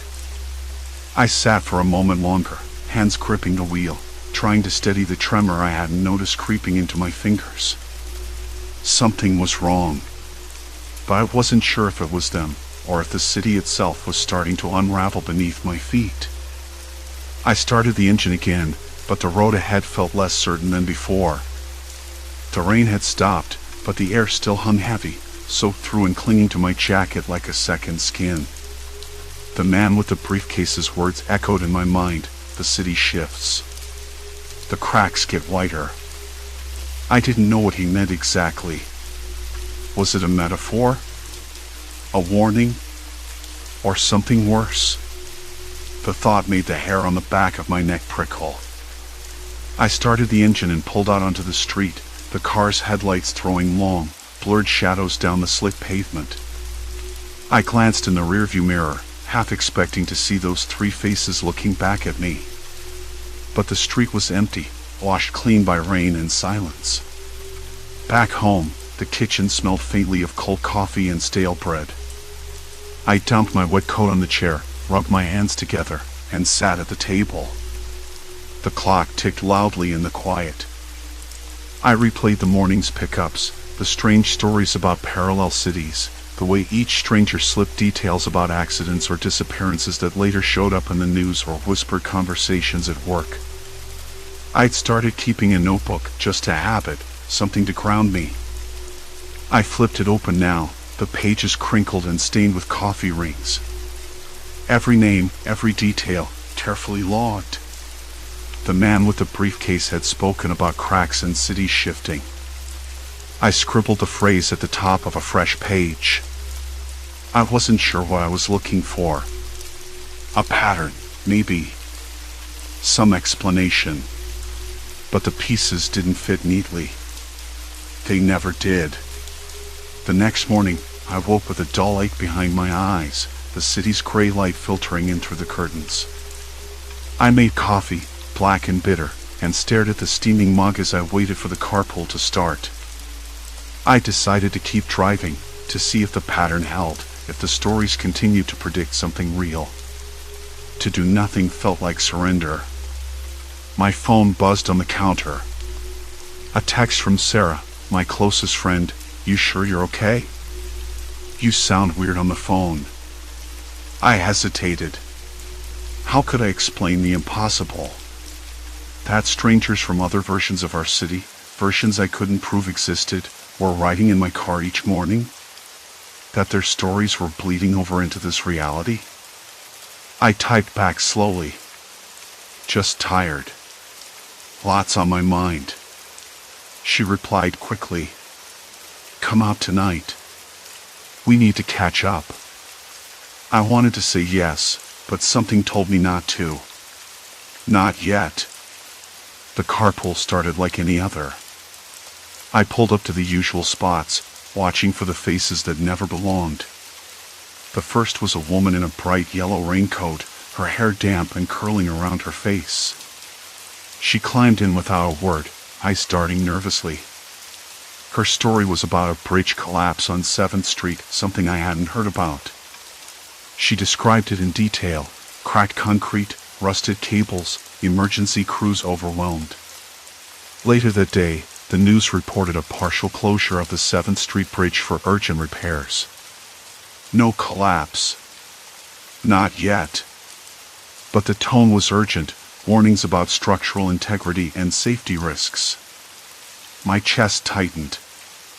I kept my eyes on the road, trying to ignore the cold sweat on my neck. This was no coincidence. Days passed. The carpool grew heavier, the stories darker.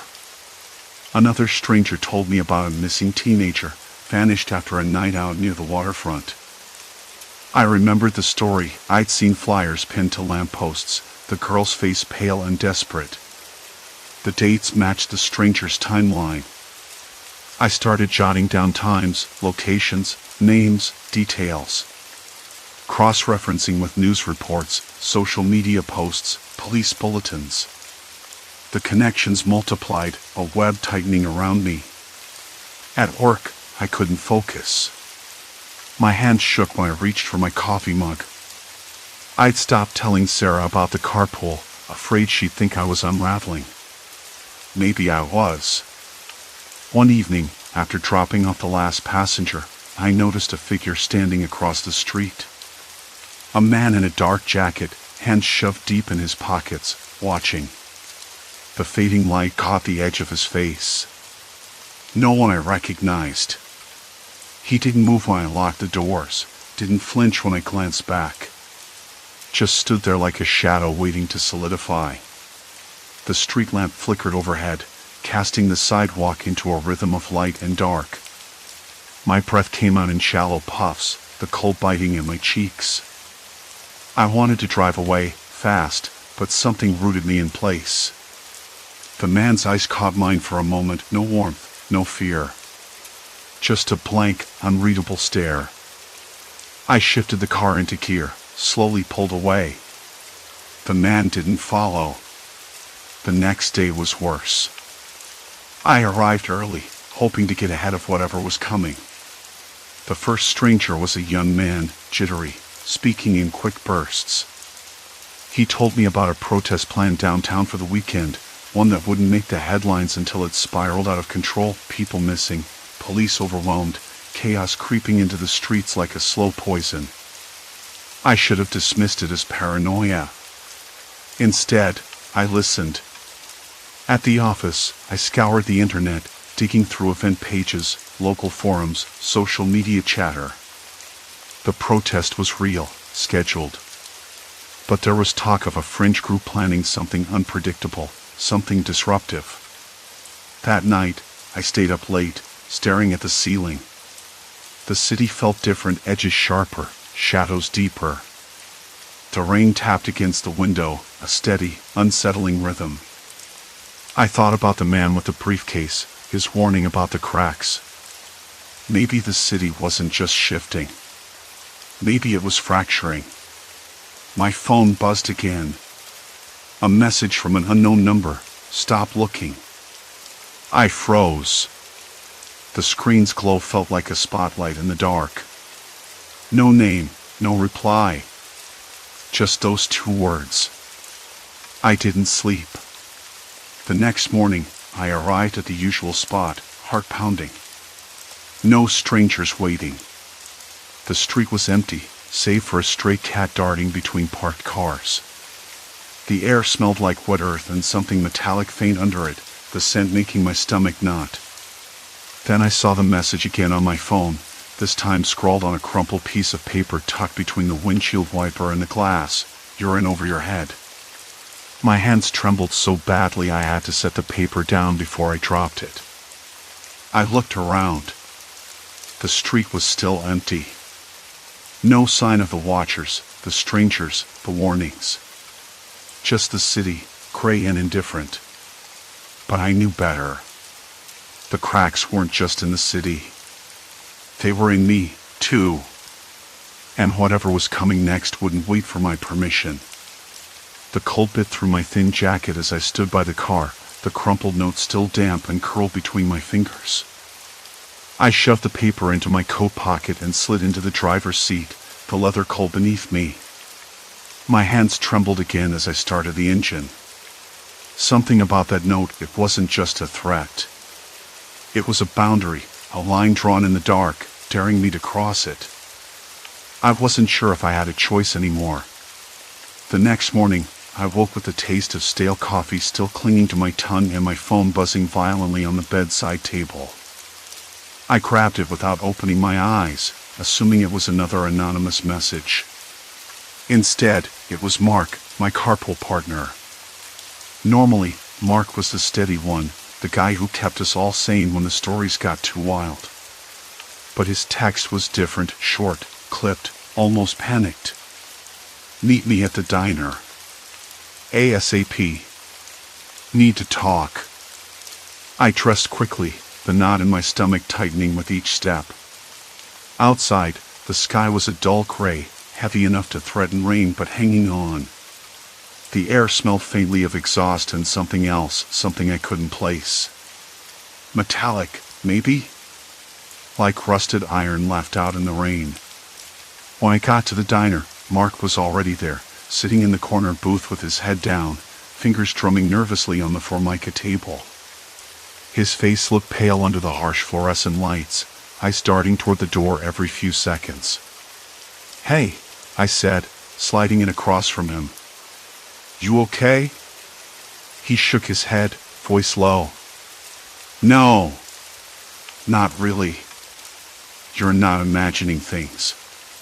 The messages, the disappearances, it's worse than I thought." I swallowed hard. "What do you mean?" Mark leaned in, lowering his voice even more. I did some digging last night, after you texted me. Pulled up old police reports, news stories. There's a pattern. Not just random accidents or missing people. These incidents line up with the days those strangers show up for the carpool. I blinked, trying to process that. Wait. You mean? Exactly. Someone's tracking us. Or maybe they're using us. The idea settled in my chest like a weight. Tracking us. Using us. The strangers we picked up weren't just lost souls from another city or reality. They were part of something bigger, something organized. Do you think it's all some kind of experiment? I asked, voice barely above a whisper. Mark shrugged, but his eyes were sharp, calculating. I don't know. But there's more. One of the missing persons? Someone who vanished 2 weeks ago. Turns out he was at the diner right before he disappeared. Sitting in that exact booth. He pointed to the one across from us. I glanced around. The place looked ordinary enough, greasy spoon style with neon signs flickering weakly in the window, the smell of burnt coffee lingering. Nothing supernatural here. Just people and their routines. Why here? I wondered aloud. Because, Mark said, this is where the lines blur. People come and go, some don't leave. And the strangest part? All the disappearances and accidents happen near places where these strangers first appeared. The implication hit me like a punch in the gut. The city itself wasn't just a backdrop. It was a stage. And we were caught in the middle, puppets in a play we never auditioned for. I shook my head, trying to clear the fog creeping into my thoughts. So if these strangers are real people, no magic, no alternate universes, just people with a plan, then what's their goal? Mark shrugged again, but there was tension in his jaw. Control. Influence. Maybe even fear. Whoever's behind this wants us to believe the city is cracking. That reality is fragile. But maybe they're the ones cracking it. We fell silent, the hum of the diner filling the space between us. Outside, a sudden gust rattled the window panes, and a stray dog barked somewhere in the distance. The city felt colder, less familiar. I rubbed my temples. This wasn't just about stories anymore. It was about survival. About knowing when the story ends and the real threat begins. Have you told anyone else? I asked. Mark shook his head. No. Who would believe us? The cops. They're already dismissing the disappearances as runaways or accidents. No one wants to dig deeper. I nodded. I understood. Once you start asking questions like this, you risk becoming the problem. Then what do we do? I asked. Mark's eyes met mine, steady and dark. We watch. We listen. And we don't pick up strangers anymore. The words hung between us, heavier than any threat. No more strangers. But that meant breaking the routine, shattering the fragile normalcy we clung to. As I left the diner, the sky opened up, rain pelting the pavement like cold nails. The city blurred behind the windshield, the familiar shapes distorted through streaks of water. I couldn't shake the feeling that something was watching, not just from the other side of the glass, but closer. Closer than I wanted to admit. Back at the carpool spot, I noticed the faintest scratch on the door handle, something I hadn't seen before.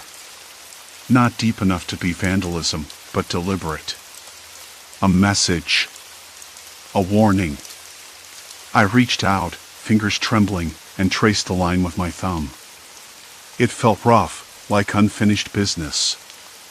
That night, I couldn't sleep again. The air in my apartment was stale, the curtains twitching in a light breeze that didn't belong. My phone buzzed once more. Unknown number. No words. Just a small, chilling photo attached, a picture of my car, taken from across the street, parked and empty. I stared at the screen, breath shallow. They were closer than I thought. There was no turning back. The cracks had spread beyond the city, beyond the strangers, beyond the stories. They were inside my world now. And somewhere, someone was waiting for me to make the next move. The night clung tight like a wet shirt, cold and suffocating. Sleep was a stranger.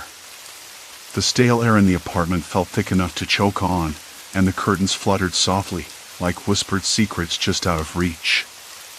I kept glancing toward the window, half expecting to see a figure standing beyond the glass, but only the empty street stared back. Morning came too fast, breaking through the thin veil of night. I didn't want to get up, but the weight of what was happening pressed on me, demanded it. I needed to move, to do something.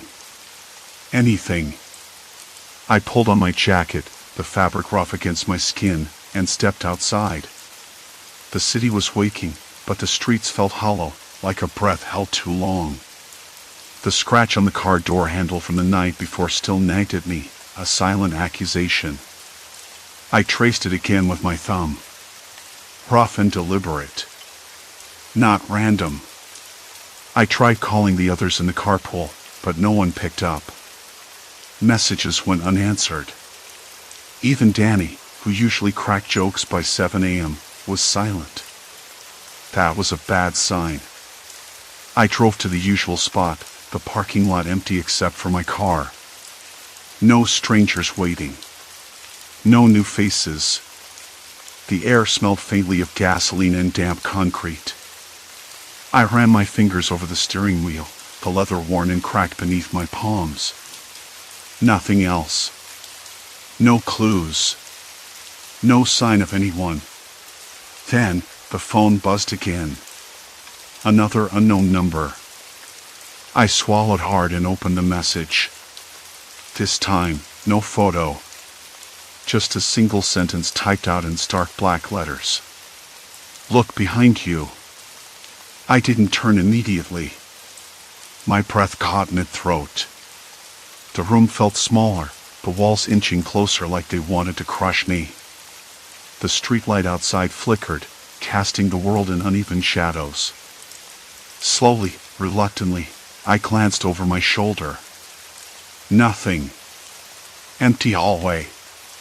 Just the dull hum of the city beyond my door. I blinked. Heart hammering. Maybe it was a prank. Maybe I was losing it.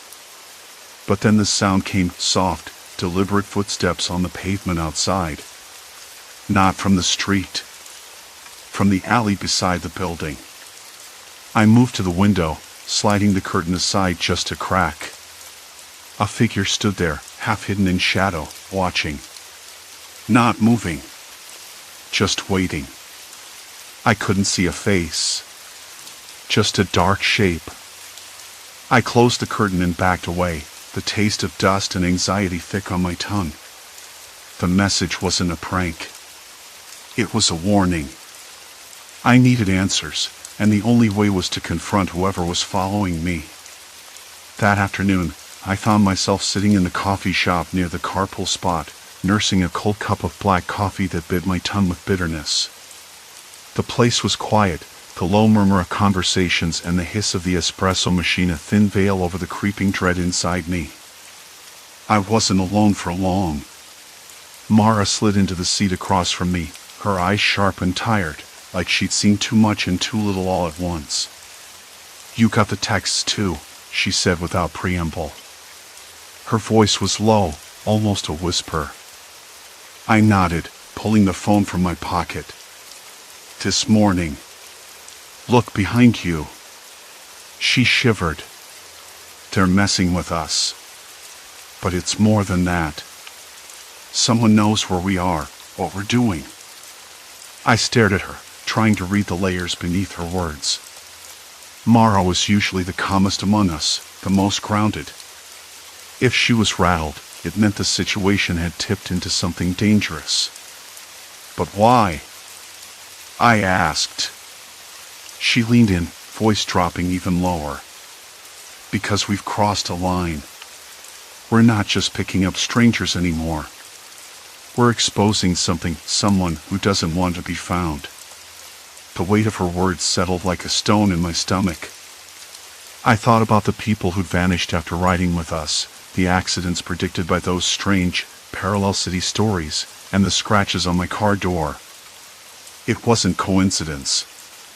It was a warning. We need to stick together, Mara said. Figure out who's behind this before it's too late. I wanted to argue. To say I could handle it on my own. But the truth was, I didn't know if I could.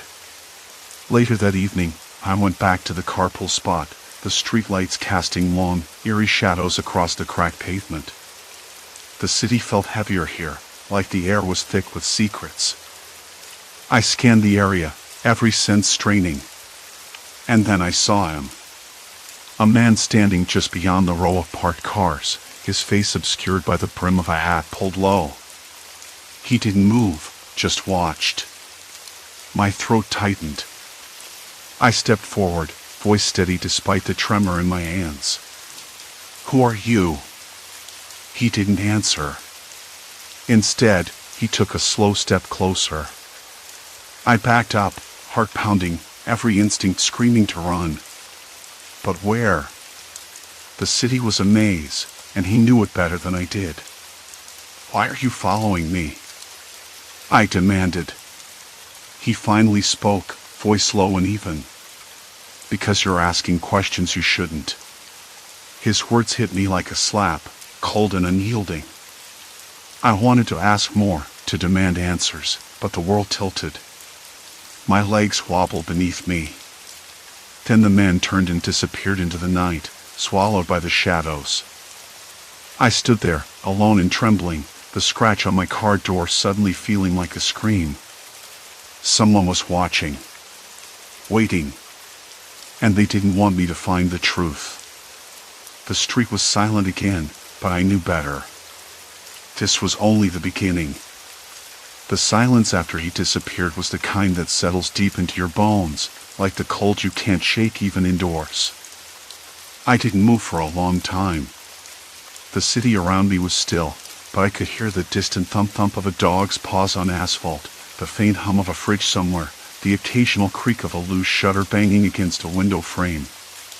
It was all so ordinary, so utterly mundane, yet I knew the undercurrent was anything but. I finally forced my legs to carry me back to the car. My hands trembled as I locked the doors, double-checked the windows, even stared out into the darkened street as if expecting him to reappear. But no one came. I drove home with the radio off, the night air stale through the cracked window. Every shadow outside leaned in, heavy with possibilities I didn't want to entertain. I kept replaying his words, because you're asking questions you shouldn't. What exactly was I asking? How deep did this rabbit hole go? And who was he, really? Morning came too fast. The sunlight spilled through the blinds in uneven stripes, dust motes dancing in the slant like tiny ghosts. I woke with a tightness in my chest, a hangover of dread that no coffee could fix. The carpool was waiting as usual, and so were the strangers. But something had shifted. There was a new edge to their voices, a tightness behind their eyes, like they were all bracing for a storm none of us could see. Jenna was the first to speak. Did you see that? Last night? Her fingers twisted the strap of her bag nervously. I mean, the guy. Outside the apartment? I nodded. Yeah. He was watching me. No one else saw him?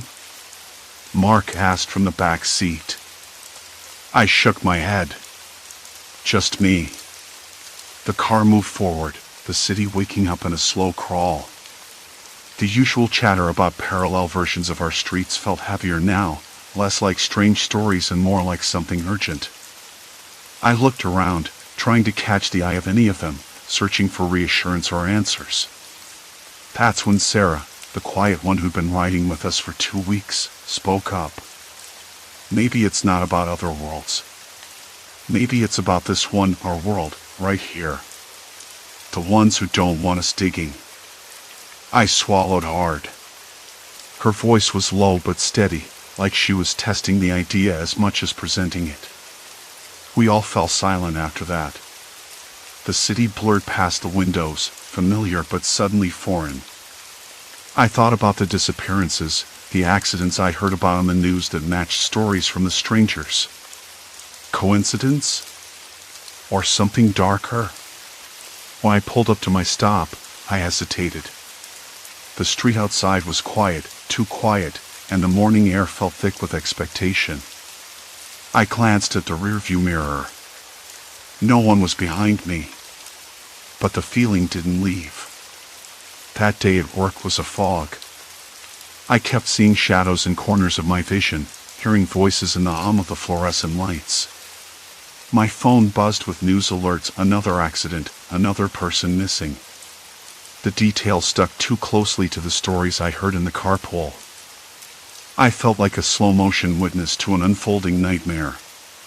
That evening, I returned to the spot where I'd seen the man. The street lamp flickered, casting uneven light on the cracked pavement. The scratch on my car door had somehow deepened, like it was bleeding rust. I waited. Minutes passed. Cars drove by without stopping. Then I heard footsteps, soft, measured, deliberate. I turned quickly, heart hammering against my ribs. It was Jenna. She smiled, but it didn't reach her eyes. I wanted to see if you were okay. I nodded, suddenly grateful for the company. You think it's over? She shook her head. I don't know if it ever will be. We talked for hours, sharing what we'd learned, what we feared. The stories from the strangers, the warnings, the disappearances, they all pointed to something closing in, not from another dimension, but from this one. The next morning, the carpool was smaller. Some had vanished without a word. The ones left looked older, wearier, like they'd aged a decade overnight. I realized then that crossing dimensions might have been a metaphor all along, a way to describe how thin the veil was between safety and danger, normalcy and chaos, trust and betrayal. The parallel worlds weren't places you could visit or escape to. They were warnings, reflections of what would happen if we looked too closely or stayed too long. And now, I was part of that. I stopped asking questions aloud. I learned to listen instead to the silences, the glances, the spaces between the words. I changed. I became quieter, sharper, more cautious. The city didn't feel like home anymore. It felt like a maze lined with mirrors, each reflecting a version of myself I didn't want to meet. Sometimes, when the light hits the car just right, I still see the scratch. Like it's alive, waiting. I don't know what he wanted or who he was. Maybe it doesn't matter. What matters is that some doors, once opened, never close the same way again. And some warnings, no matter how much you try, you can't ignore. I learned to watch for shadows in broad daylight, to trust silence over words. Because sometimes, the quiet holds the loudest threats. Jenna lit a cigarette, the faint glow briefly illuminating the tight line of her lips. You think you're the only one haunted by something that shouldn't be there? She asked, exhaling smoke that curled like smoke rings of doubt. I carry my own ghosts, ones that don't fade with the dawn. Across the table, Marcus leaned back, fingers drumming a restless rhythm. Ghosts are just memories wearing different masks, he said quietly. But sometimes, the real danger isn't in the past, it's in what you choose to do with it now. You can't outrun the scratch on the car, or the shadow lurking just out of sight. You have to face it. I glanced between them, feeling the weight of their words settle like dust in the still air. Maybe, I said, but facing it doesn't mean you have to become it. The trick is holding on to who you were before the door opened. The silence that followed wasn't empty, it was charged, a shared understanding that some lines, once crossed, change everything. Story 4, Eyes in Every Room, the Neighborhood Watch Surveillance.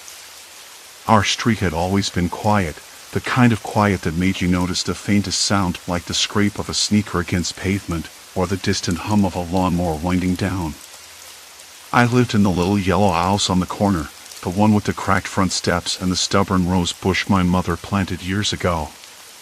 My apartment felt like a second home, even though I'd moved in just a few months ago. I liked the way the late afternoon light spilled through the kitchen window, casting long, warm shadows across the counters. It smelled faintly of old wood and the lemon cleaner I used to wipe down the surfaces every Saturday morning, a ritual I never quite skipped. That Saturday started like any other. I brewed coffee that was slightly too bitter and leaned against the counter, watching the steam curl up in lazy spirals. The radio played a soft jazz station, the kind you barely notice until it stops. Outside, a dog barked somewhere down the street, sharp and sudden, then silence again. The air smelled faintly of wet earth, a leftover from the light rain the night before. Around 10, there was a knock at the door, 3 quick raps, deliberate but not urgent. I frowned. Visitors were rare this early on a weekend.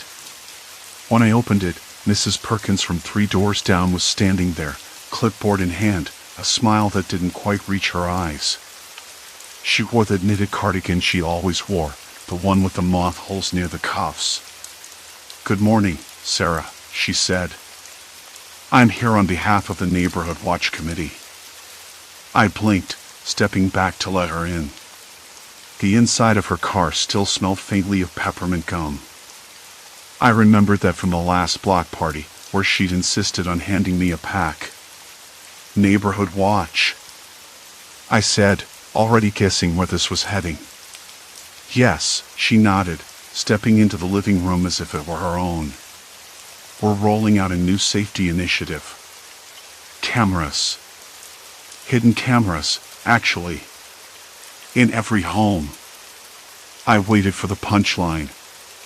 "Under the guise of keeping everyone safe," she added, seeing the skepticism on my face. "Burglary's been down lately, sure, but petty theft, vandalism, even things like mail tampering have crept up. The cameras will help us catch those responsible. It's for the community's benefit." I looked at her, the clipboard that held a form to sign. The paper felt rough in my hand. The idea wasn't entirely new. There had been whispers at the last block meeting, but having it thrust into my living room was different. More invasive. "I'm not sure," I said slowly, already feeling the weight of surveillance pressing in. "Hidden cameras inside the house? That seems excessive." Mrs. Perkins smiled again, but it was thinner this time. "They're discreet, Sarah. High quality. No one needs to know they're there. Just a little extra protection." She went on about how the footage would only be reviewed by the watch committee, how privacy was respected, and how the cameras were just another layer of security, like locks on doors or the streetlights that flicker on just after dusk.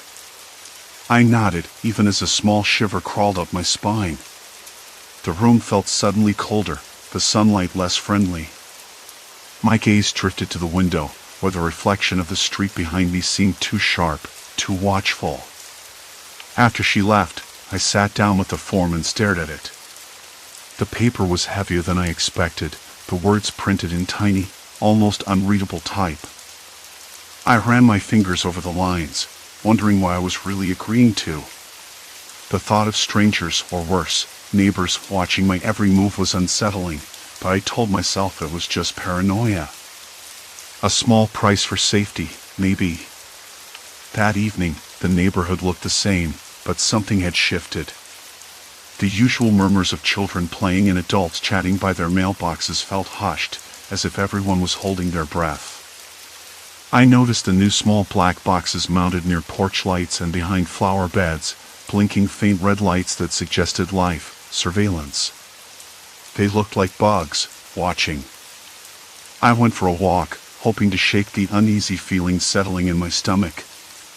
The air was cooler now, with a faint smell of burning leaves from a neighbor's backyard fire pit. The uneven sidewalk beneath my sneakers felt familiar and grounding. Still, I found myself glancing over my shoulder more than once, catching a glimpse of a darkened window or a shadow that didn't belong. At the corner, I passed Mr. Collins, who was busy adjusting one of the cameras on his front porch. He looked up, caught my eye, and smiled too widely. "Good to see you out and about, Sarah. These things will keep us all safe." I forced a smile back, but something about the way he said it felt off, like a warning rather than reassurance. I moved on, the soft crunch of leaves underfoot the only sound accompanying me. Back home, I couldn't shake the feeling of ice everywhere, not just outside, but inside too. The walls seemed thinner, the floors creakier. Even the comforting hum of the old refrigerator sounded intrusive somehow. Later that night, as I lay in bed, the street lamp outside flickered, casting a rhythm of light and shadow across the ceiling.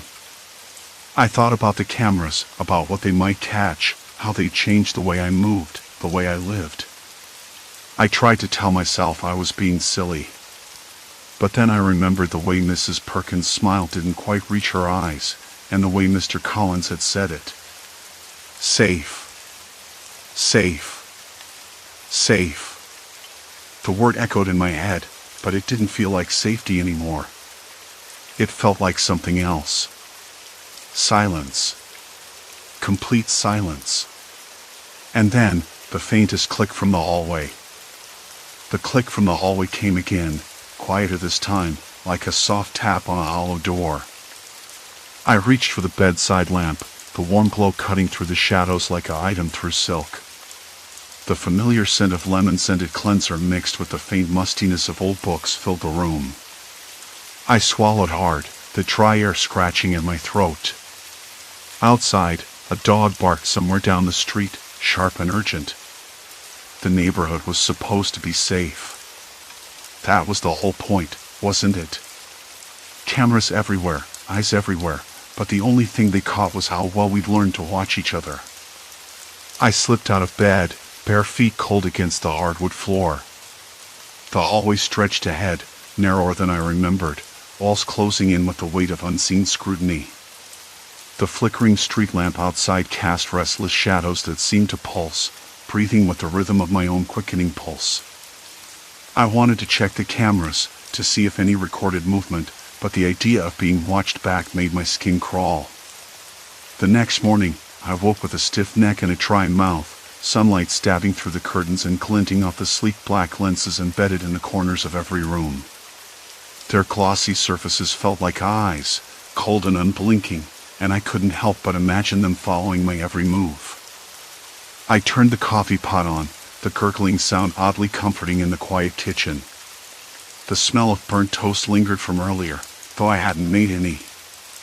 A small detail, but enough to make me question the stability of my own memory. Later that day, I found myself walking the neighborhood with a newfound wariness.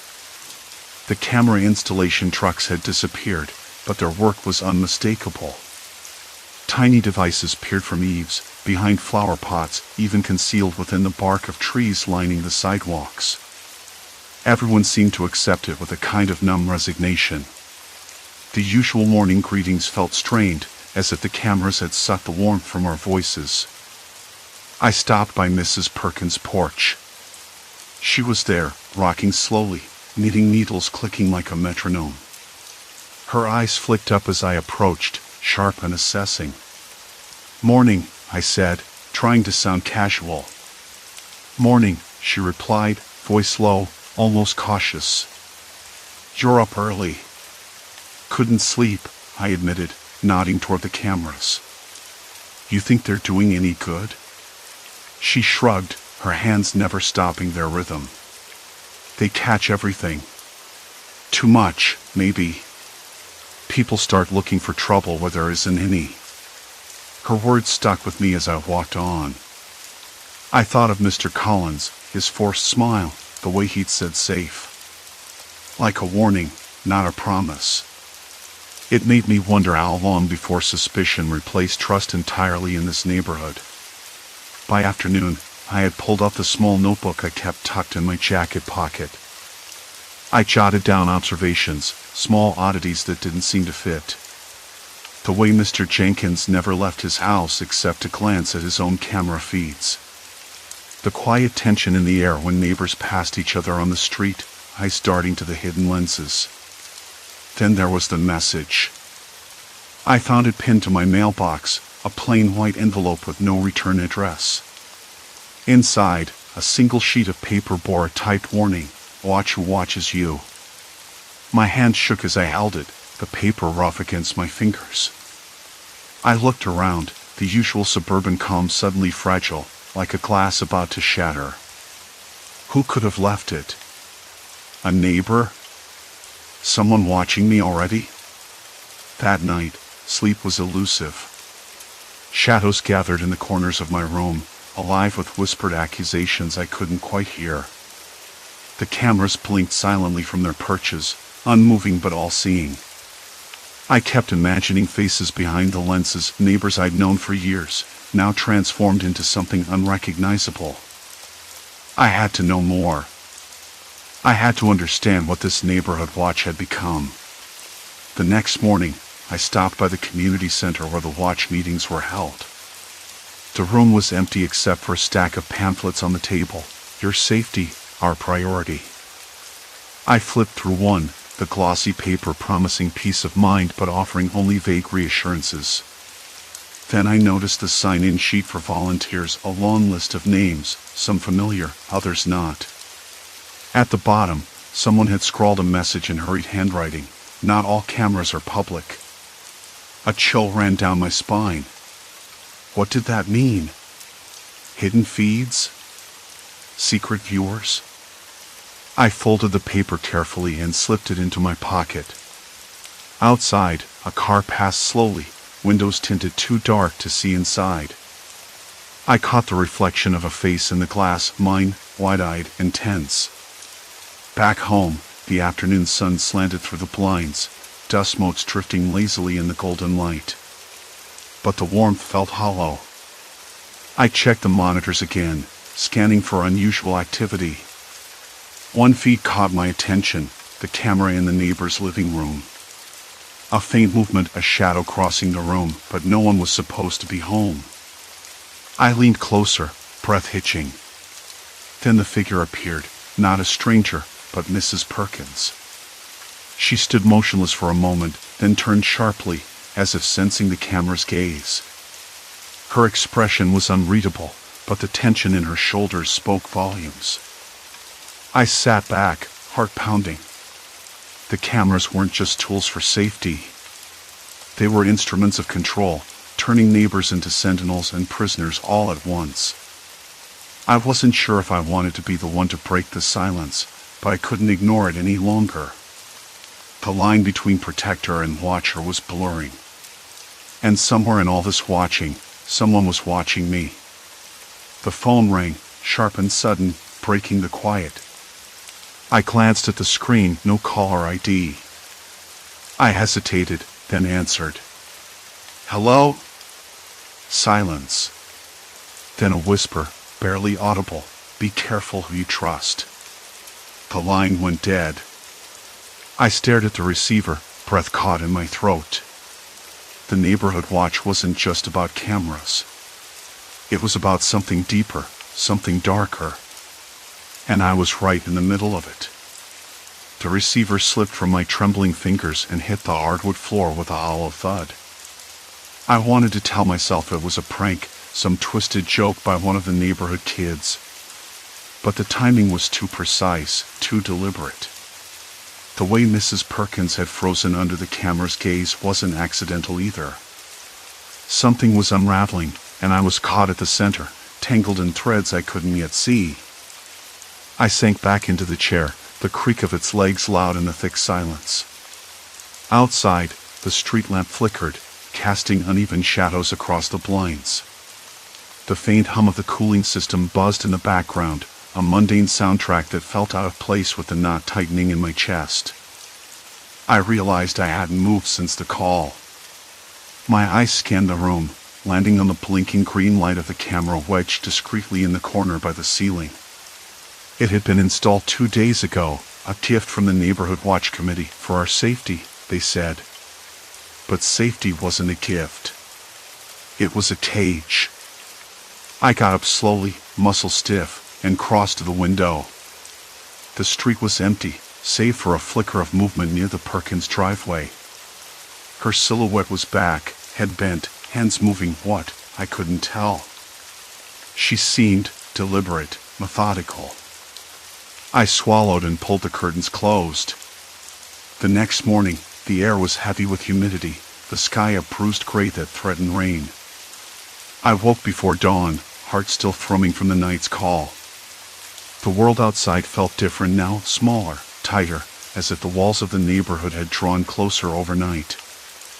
I kept the blinds shut, the camera's red light a constant, accusing eye. I stared at my phone, scrolling through the neighborhood chat group again. Screenshots of camera placements, complaints about privacy, and, strangely, a new thread titled Watchful Eyes. Who's really watching? Someone had started calling out the watch's true purpose. Or maybe they were just stirring the pot. A notification popped up, an invite to a meeting at the community center tonight, 7 p.m. Attendance was mandatory, it said. Mandatory. That word settled in my gut like a stone. There was no opting out anymore. I debated going all morning, pacing the cramped kitchen, running cold water over my wrists. The faucet dripped a steady rhythm, a reminder that time kept moving even when you wanted it to stop. I needed answers, not just about the cameras, or Mrs. Perkins, or the mysterious call, but about the neighborhood itself. What had we agreed to when we welcomed this surveillance into our homes? By late afternoon, I found myself stepping outside, the humid air sticking to my skin. The usual buzz of children playing was gone. Instead, neighbors lingered on their porches, eyes flickering toward each other with a mix of suspicion and something like calculation. Conversations halted when I approached, voices lowering, glances darting away. Down the block, I saw Mr. Harlow, the retired school principal, standing rigid beside his car, eyes fixed on the camera mounted above his garage. His lips moved, mouthing words I couldn't hear, but his finger tapped an impatient rhythm on the car door. I caught his gaze for a second, and his expression hardened before he looked away. Closer to the community center, I passed the Johnsons' house. Their front door was ajar, the kitchen light spilling onto the porch. Inside, I glimpsed a screen, the live feed from their own camera. A man and a woman sat side by side, their faces pale and tight, watching the footage with an intensity that made my skin crawl. I stopped, hand hovering over the door frame. The smell of brewed coffee drifted out, bitter and sharp. The man's voice broke the silence. She was at the Perkins last night. Around midnight, he said. Saw her on the feed. No excuse for that. The woman nodded, brows knitting. You think she's spying on us? Maybe. Or worse. I shifted, and the floorboard creaked under my foot. Both heads snapped toward the doorway. The woman's eyes locked on mine, cold and assessing. Can I help you? She asked, voice tight. Just out for a walk, I stammered, retreating. The door clicked shut behind me. The street suddenly felt claustrophobic, every step heavier. The cameras weren't just watching us, they were making us watch each other. Policing each other. Turning neighbors into informants, friends into suspects. At the community center, the fluorescent lights buzzed overhead, stark and unforgiving. The room was packed, faces familiar but unfamiliar all at once, neighbors I'd exchanged polite hellos with, now sitting shoulder to shoulder, the air thick with tension. At the front, Mrs. Carter, the neighborhood watch president, stood behind a podium. Her voice was steady, rehearsed. Tonight, We discussed the next phase of our safety initiative, she began. We have to be vigilant. Protect our homes, our families. Her eyes scanned the room, landing briefly on me. A flicker of something warning? Invitation passed through her gaze. Some concerns have been raised about privacy, she continued, but we must understand the bigger picture. These cameras aren't just about watching, they're about accountability. We're building trust through transparency. I clenched my fists in my lap. Transparency. Accountability. All words that sounded hollow when I thought about Mrs. Perkins frozen under an invisible spotlight, or the whispered threats over the phone. Then, the projector flickered on, casting grainy images on the wall, footage from the cameras, snippets of nightly activity from around the neighborhood. The faces were blurred, but the actions unmistakable. A man leaving a flashlight on the porch at odd hours, a woman pacing by the mailbox, someone peeking through a neighbor's window.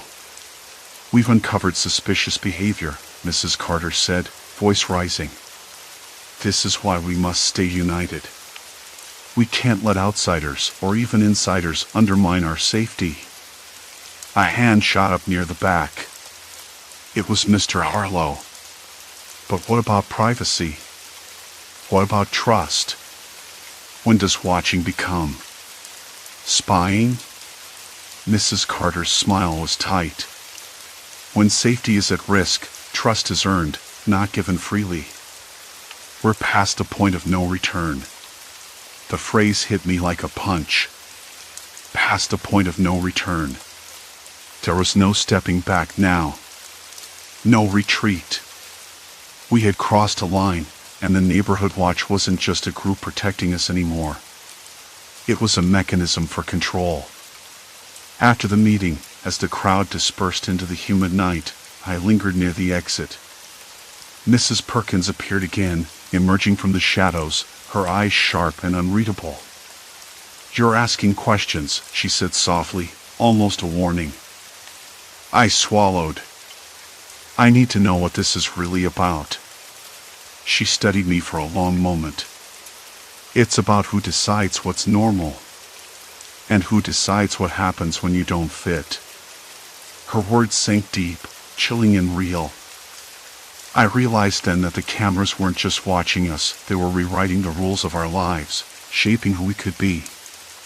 And if I wanted to stop it, I have to choose a side. No more hiding in silence. The phone buzzed in my pocket. I glanced down. Another unknown number. I hesitated, then answered. Welcome to the neighborhood watch, a voice whispered. There's no turning back now. The line went dead. Silence. Complete silence. Outside, the street lamp flickered once more, then steadied its light, a cold, unwavering sentinel. The words from Mrs. Perkins hung in the humid night air like a thick fog. You're asking questions. Simple enough, but the tone was a warning sharper than any item. I swallowed hard, the weight of it pressing down on me in a way I hadn't expected. The porch light flickered overhead, buzzing weakly, casting uneven shadows over the cracked concrete beneath my feet. Somewhere in the distance, a dog barked twice, then silence. Complete silence. I wanted to say something, anything, but the knot in my throat tightened. Instead, I nodded stiffly and turned away, my steps uneven on the uneven sidewalk. The neighbors had all drifted inside, the uneasy warmth of the meeting fading behind closed doors. Mrs. Carter's smile, that thin, relentless smile, replayed in my mind. Past a point of no return. I could almost hear her, voice cold and sure, like a verdict delivered with finality. Back in my house, the air, cold and heavy with silence, felt thick, stale.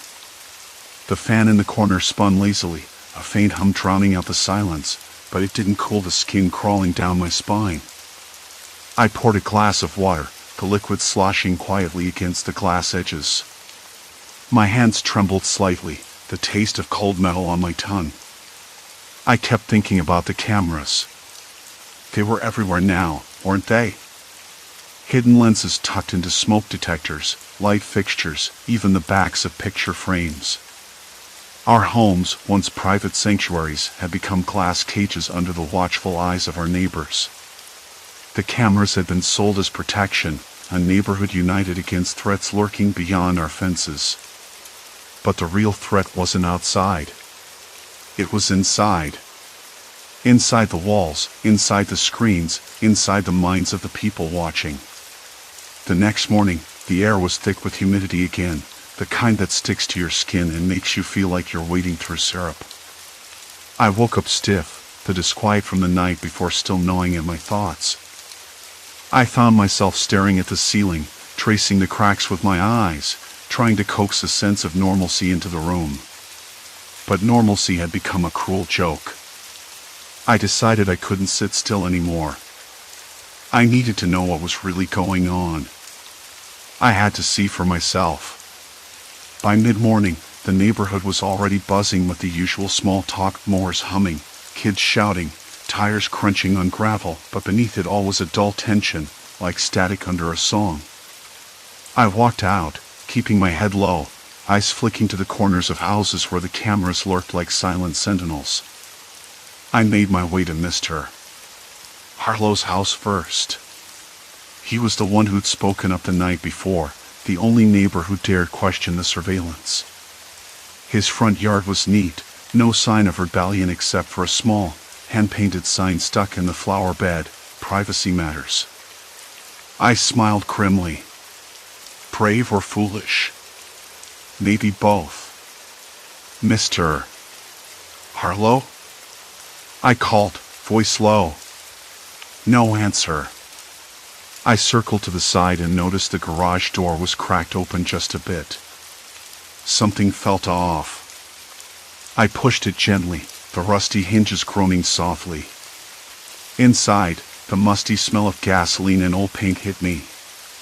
Boxes stacked haphazardly, tools strewn about. Then, in the corner, a laptop sat open, screen glowing faintly.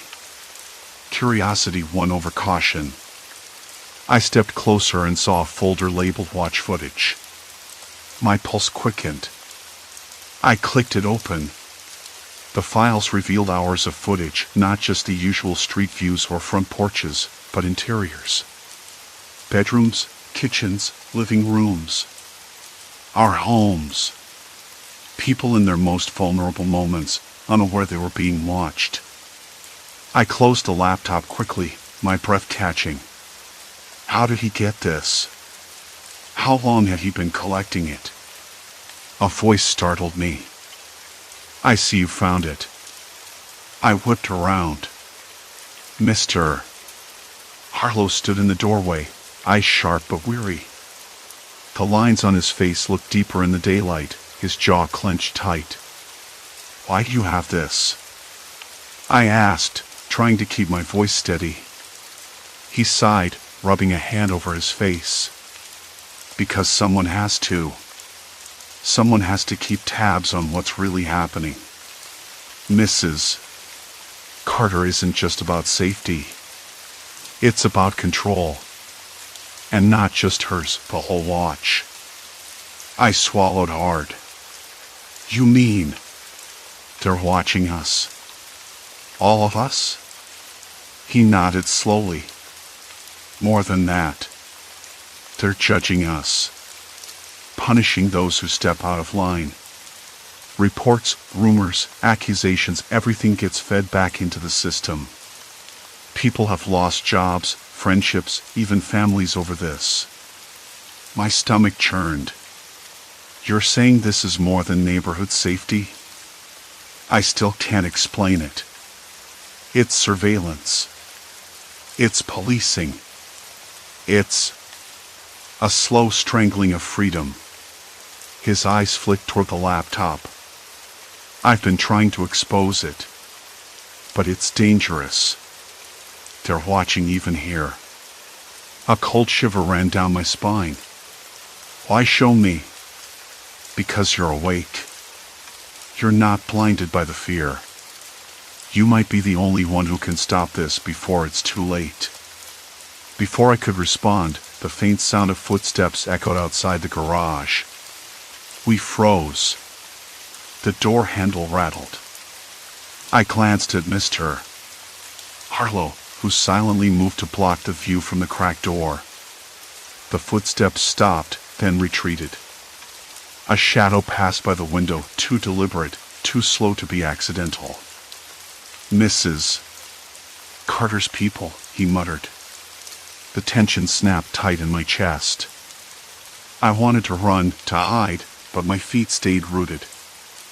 I realized then that this wasn't just about cameras or privacy, it was about power. About neighbors turning into guards, friends into spies, all under the guise of protection. I left Mr. Harlow's house with a pounding heart, the weight of what I'd learned pressing down on me like a thick fog. The neighborhood looked the same trimmed lawns, the same white picket fences, but everything had changed. Every smile felt like a mask. Every glance, a potential accusation. The sun had long vanished behind the row of maple trees that lined Elm Street, leaving the neighborhood drenched in the kind of dim light where shadows seemed to stretch just a little too far.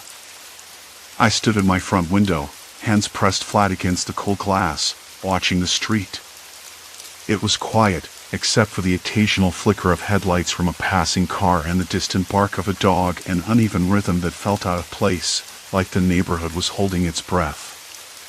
I hadn't meant to watch for so long, but after everything, I couldn't stop. The cameras, the endless eyes installed in every home, had changed the way we moved through our days. Even now, I could feel them, those little lenses perched in corners or nestled among the ivy on my porch, as if they were silently judging every step I took. I remembered when it all started, the neighborhood watches pitch about safety, how they promise peace of mind. But it wasn't peace, not really. It was something else. The kind of tension that settles deep under your skin, the kind that makes you second-guess your own shadow. My phone buzzed on the kitchen counter. I didn't need to check it to know who it was. Sarah. She'd been the one who finally made me see just how twisted this whole thing had become. I picked up, voice quieter than I wanted. "Hey." "Hey," she whispered back. "You watching too?" I hesitated. "Yeah. It's weird. Like, we're all under a microscope." "Exactly. And it's worse now." I overheard Mrs. Patel talking to Mr. Jenkins. They're comparing footage from last week, trying to prove who's been sneaking around after hours. I swallowed hard. That was the moment I realized we weren't just neighbors anymore. We were wardens, prisoners, and jury all rolled into one. The idea of community had twisted into something unrecognizable. I thought about the night I caught myself rewinding footage, my own footage, just to see if I really had left the porch light on. I had. But the fact I needed to check said everything. Sarah's voice was tense. "I'm thinking of pulling the cameras out." I laughed, but it was brittle. "Good luck with that." "I don't even know if I can." There was a pause. "Then, maybe we don't have to." That night, I met Sarah by the park bench near the corner store. The air was crisp, carrying the scent of damp leaves and the faint, smoky tinge of someone's backyard fire pit down the street. She looked exhausted, her eyes shadowed, hands twitching nervously. "I've been talking to a few others," she said, voice low. "People who feel the same way but are too scared to say it out loud." A shiver ran down my spine. Fear wasn't just about strangers anymore. It was about the people who lived next door. "We need to do something," I said, the words heavy in the night air. She nodded. "We can't just sit here and let this surveillance state grow. It's killing us." Over the following days, we met quietly, hushed conversations in kitchens and backyards, careful not to draw attention. The cameras had made privacy a relic, but somehow, we found moments to breathe, to plan. The plan wasn't about rebellion or grand gestures. It was simple. Disconnect. Remove. Take back what was ours. The night we started, I felt my hands tremble as I unscrewed the camera on my porch. It was cold, mechanical, but I gripped it like a symbol of everything I wanted to shed. When it clattered into the grass, I felt a spark of something, hope, maybe, or the first flicker of freedom. Sarah was right there, doing the same, her breath coming in sharp little bursts. Around us, other houses were dark, lights off, as neighbors executed the quiet coup. But the moment was fragile. I heard footsteps, slow, deliberate, coming from the street. I froze. The figure paused, then turned away. Relief washed over me, mingling with the fear that this wasn't over. In the days that followed, the neighborhood changed again. Cameras disappeared, one by one, replaced by wary glances and strained smiles. The neighborhood watch was furious, of course. Meetings were called, accusations flew. But the truth was clear, the cameras had not kept us safe. They had only made us prisoners in our own homes. I found myself sleeping less, the silence too loud. The absence of cameras left a strange void, but it was a good kind of emptiness. One that felt like breathing after holding your breath for far too long. One afternoon, I bumped into Mr. Jenkins at the grocery store. He looked older, worn down by the weeks of conflict. We exchanged a look, no words needed. Something unspoken passed between us, a shared acknowledgement that we had all been part of something toxic. Weeks later, the neighborhood watch disbanded, their authority eroded by the collective refusal. We rebuilt, slowly, awkwardly. Conversation started again without suspicion lurking beneath. Children played outside without the weight of unseen eyes. I stood on my porch one evening, the air warm with the scent of freshly cut grass and distant rain. The streetlights flickered softly, casting long, gentle shadows. For the first time in months, I felt the quiet settle, not the silence of surveillance, but the peace of choice. I realized then that the real threat had never been outside. It was the way we let fear turn us against each other, how easily we traded trust for control. As the night wrapped around the neighborhood, I closed my eyes and let the sounds of life, laughter, footsteps, the rustle of leaves fill the space where fear used to live. We were still here. Together.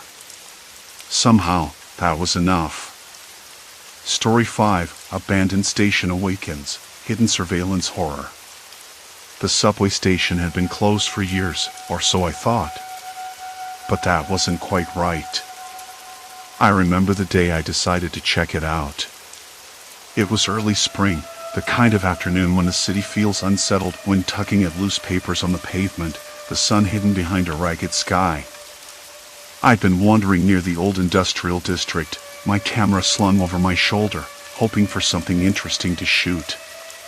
The usual graffiti-covered walls and cracked sidewalks weren't enough anymore. I found the entrance by accident, really. A narrow stairwell tucked behind a boarded-up convenience store, mostly hidden by a chain-link fence tangled with vines. The lock was rusted, the padlock hanging loose, as if someone had forgotten to close it properly. I hesitated, my hands pulling at the straps of my backpack. Part of me thought it was reckless. Another part, the one that always got me into trouble, urged me forward. The air was cooler inside the stairwell, damp and faintly metallic. My footsteps echoed against the concrete, uneven and slick with what I assumed was old water damage. I reached the platform, and the smell hit me musty, sour, like wet stone mixed with something chemical.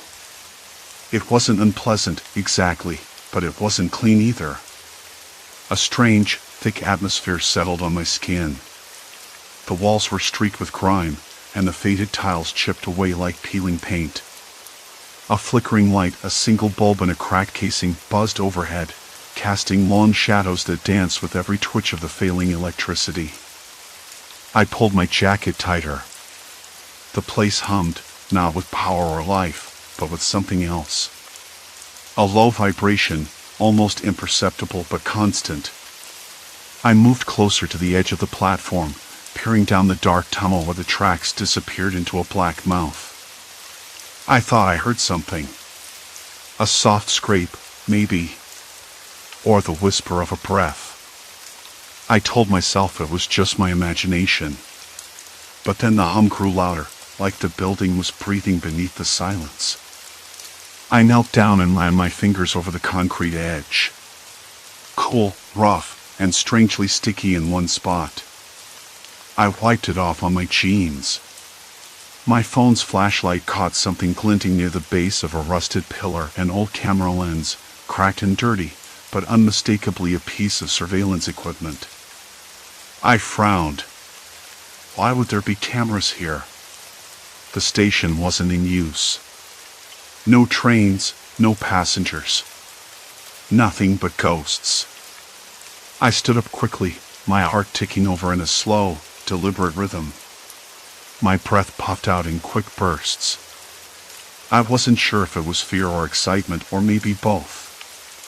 I moved toward the pillar, looking for more. A small metal box was mounted just above head height, wires trailing like veins into the walls. A control panel, perhaps, though most of the buttons were missing or covered in dust. I tapped the box with a cautious finger. The hum shifted, a subtle change that set my skin on edge. I glanced around, the silence suddenly too loud. The station felt less empty than before, as if the shadows were watching me back. I pulled out my phone and snapped a few photos, the flash briefly illuminating the grime and decay. That's when I noticed it, a faint red light blinking inside the box. A recording indicator. Someone, somewhere, was still watching. I swallowed hard. My hands trembled just a little as I pocketed the phone. The thrill of discovery was tangled with a sinking knot of unease. Who would be monitoring an abandoned subway station? And why? The idea was ridiculous, of course. But the station's hum, the blinking light, the hidden cameras, they didn't add up. Not in a place left to rot beneath the city. I stepped back toward the stairwell, my eyes flicking to the cracked ceiling. Loose plaster hung like peeling skin, and the air smelled heavier now, almost like rain was coming. I didn't want to be down here when that happened. Just as I reached the top of the stairs, I heard a soft click behind me. Not loud, but distinct. Like a door locking. I whipped around, heart hammering, but the platform was empty aside from the shadows and dust motes drifting in the weak light. I took a deep breath and forced a smile. Get a grip, I muttered under my breath. It's just an old station. Nothing else. But something told me I was wrong. The city above felt distant, muffled by layers of concrete and earth. I didn't want to leave, not yet. There was a story here, tangled in wires and silence, waiting to be uncovered. And if someone was watching, I needed to know who and why. As I turned back toward the platform, the hum shifted again, a low pulse that seemed to sync with my own heartbeat. The building felt alive in the most unsettling way. I didn't know it then, but that moment was the calm before everything started to unravel. The elevator groaned as it descended, each floor passing like a slow heartbeat. Shadows flickered against the metal walls, twisting into shapes I couldn't quite grasp. My fingers brushed the small notebook in my pocket, a collection of scribbled clues and half-formed theories. Outside, the hum deepened, vibrating through my bones.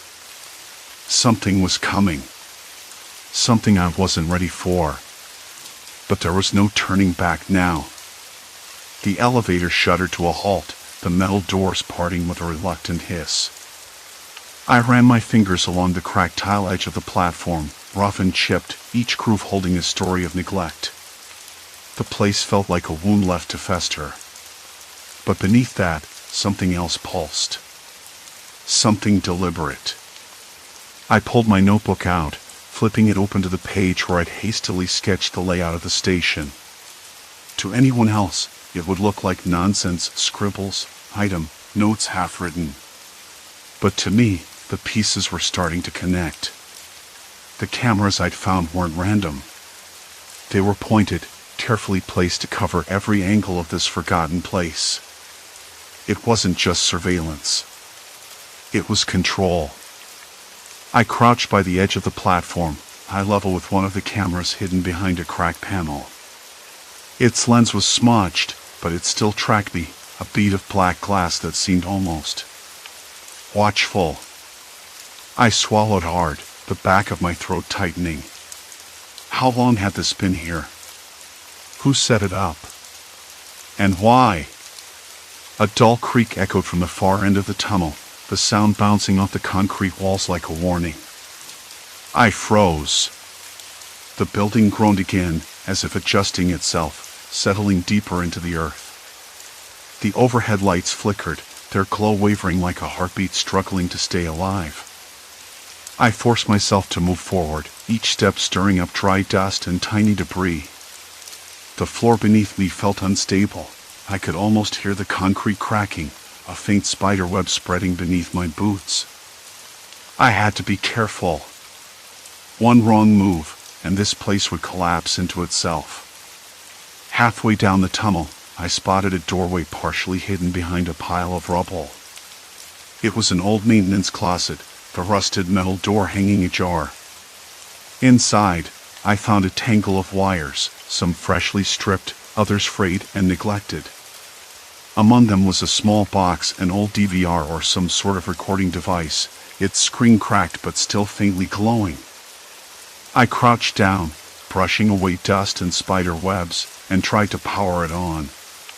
The screen flickered to life, displaying a grainy feed of the platform, the stairwells, even the elevator shaft. Every inch of the station was under watch.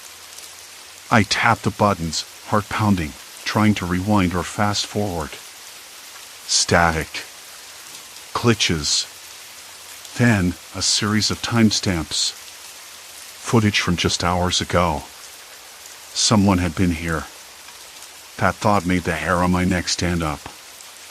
I wasn't alone. Someone else had come back to this place, someone who didn't want to be seen. Or maybe they wanted to see me. I pulled my jacket tighter around me and stepped back out into the tunnel. The hum had grown louder, more insistent, less like a machine, more like a pulse, a warning. I felt it in my chest, vibrating through my ribs. "Hello?" I whispered, voice barely tarrying in the silence. No answer, just a distant drip of water and the occasional scurry of rats. I forced myself onward, edging closer to the platform's far end where the old control room was supposed to be. According to the blueprints I'd found online, it was the nerve center of the station. If anyone had been monitoring the cameras, this was where they'd be. The path narrowed, the walls closing in like a cage. I brushed against peeling paint and chunks of plaster crumbling to the floor. The air grew colder here, a damp chill that seeped into my bones. I shivered, despite the layers I wore. I reached the control room door, a heavy slab of steel marked by faded signs and warning stickers. The lock was busted, the latch hanging loose. I pushed it open slowly, wincing as the hinges groaned. Inside was a mess of old consoles, shattered monitors, and tangled cables. Dust coated everything, but in the dim light, I noticed something odd, a fresh set of footprints in the dust leading to the back corner. They were small, like someone wearing sneakers, and they stopped abruptly. My pulse quickened. Someone had been here very recently. I crouched down, tracing the prints with a finger. They led to a metal cabinet, its door slightly open. Inside, I found a stack of folders, yellowed and brittle, but some of the papers on top looked newer. I pulled one up carefully. It was a log, a record of activity in the station, detailing dates and times, names I didn't recognize, and notes about observations and movements. almost like a journal but clinical, detached. One entry caught my eye. It mentioned a subject being monitored closely, with notes about behavior patterns and unusual activity. The date was last week. That meant whoever was watching wasn't just casually interested. They had a purpose. My hands trembled, and I shoved the folder back inside. The hum shifted again, louder now, almost like a mechanical heartbeat accelerating. The building was waking up around me. I had to get out. But I couldn't leave without answers. Then, a faint sound, footsteps. Slow, deliberate. Coming from the tunnel behind me. I froze, breath caught in my throat. The dust on the floor shifted slightly as something or someone moved closer. Hello? I called out, trying to keep my voice steady, but it cracked. No reply. Just the hum, the creaks, and the slow scraping of shoes over concrete. I backed toward the door, careful not to make a sound. The last thing I wanted was to be caught off guard in this collapsing maze beneath the city. As I reached the threshold, the dim light that cast long, dancing shadows flickered violently, plunging the room into near darkness for a brief second before sputtering back on. My heart slammed in my chest, the sudden blackout making everything too real. The hum was deafening now, pounding in my ears. Was it the building? Or was it them? Outside the control room, the footsteps stopped. Silence. Complete silence. Then, a whisper of movement too soft for me to place, but close enough to send a cold spike down my spine. I knew I wasn't alone in the station. And whoever was here was watching me as much as I was watching them. The walls creaked again, louder this time. Dust rained from the ceiling.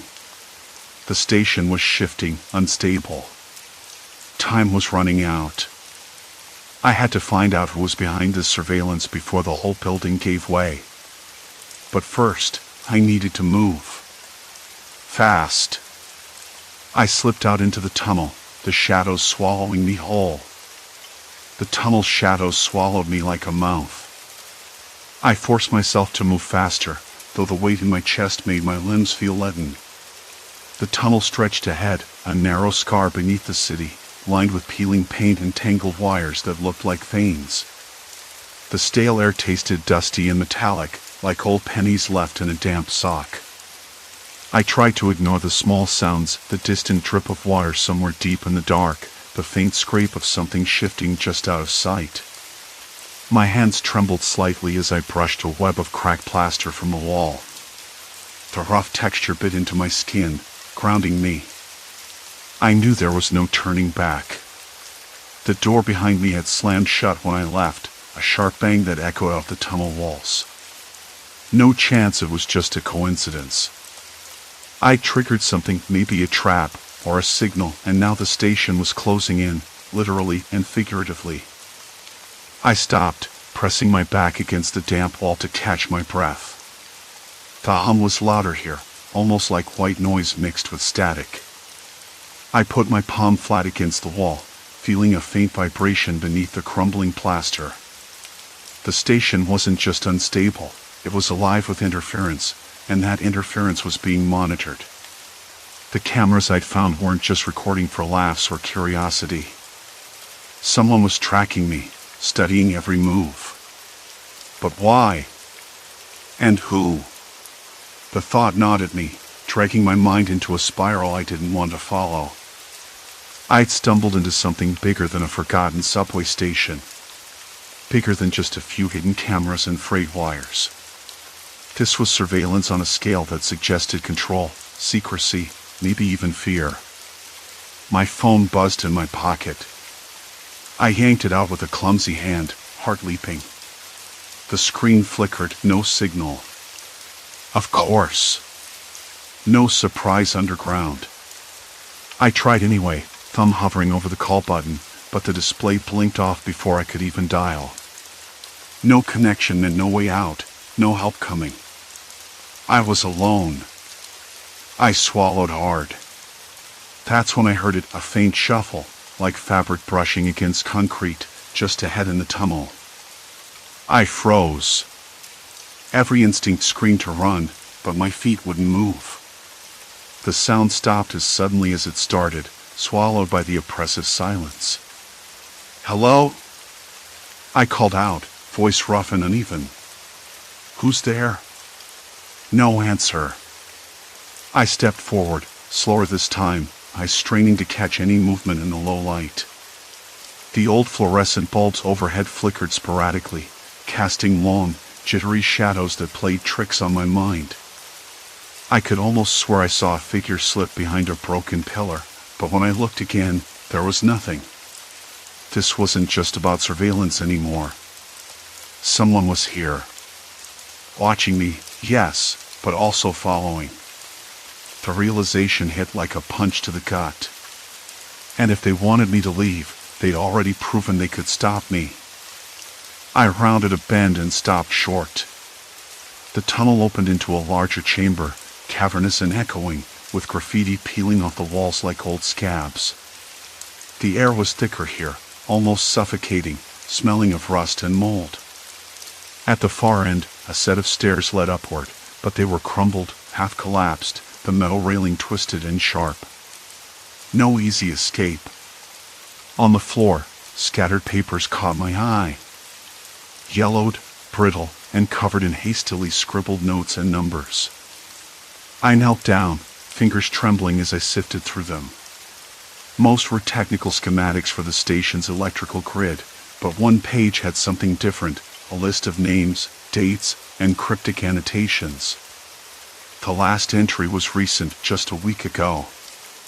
A chill slid down my spine. Someone had been here after the station closed, monitoring and recording. Maybe even controlling the environment. The surveillance wasn't passive, it was active manipulation.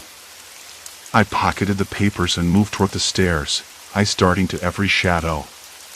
The sound of shifting debris echoed behind me. My heart thudded erratically.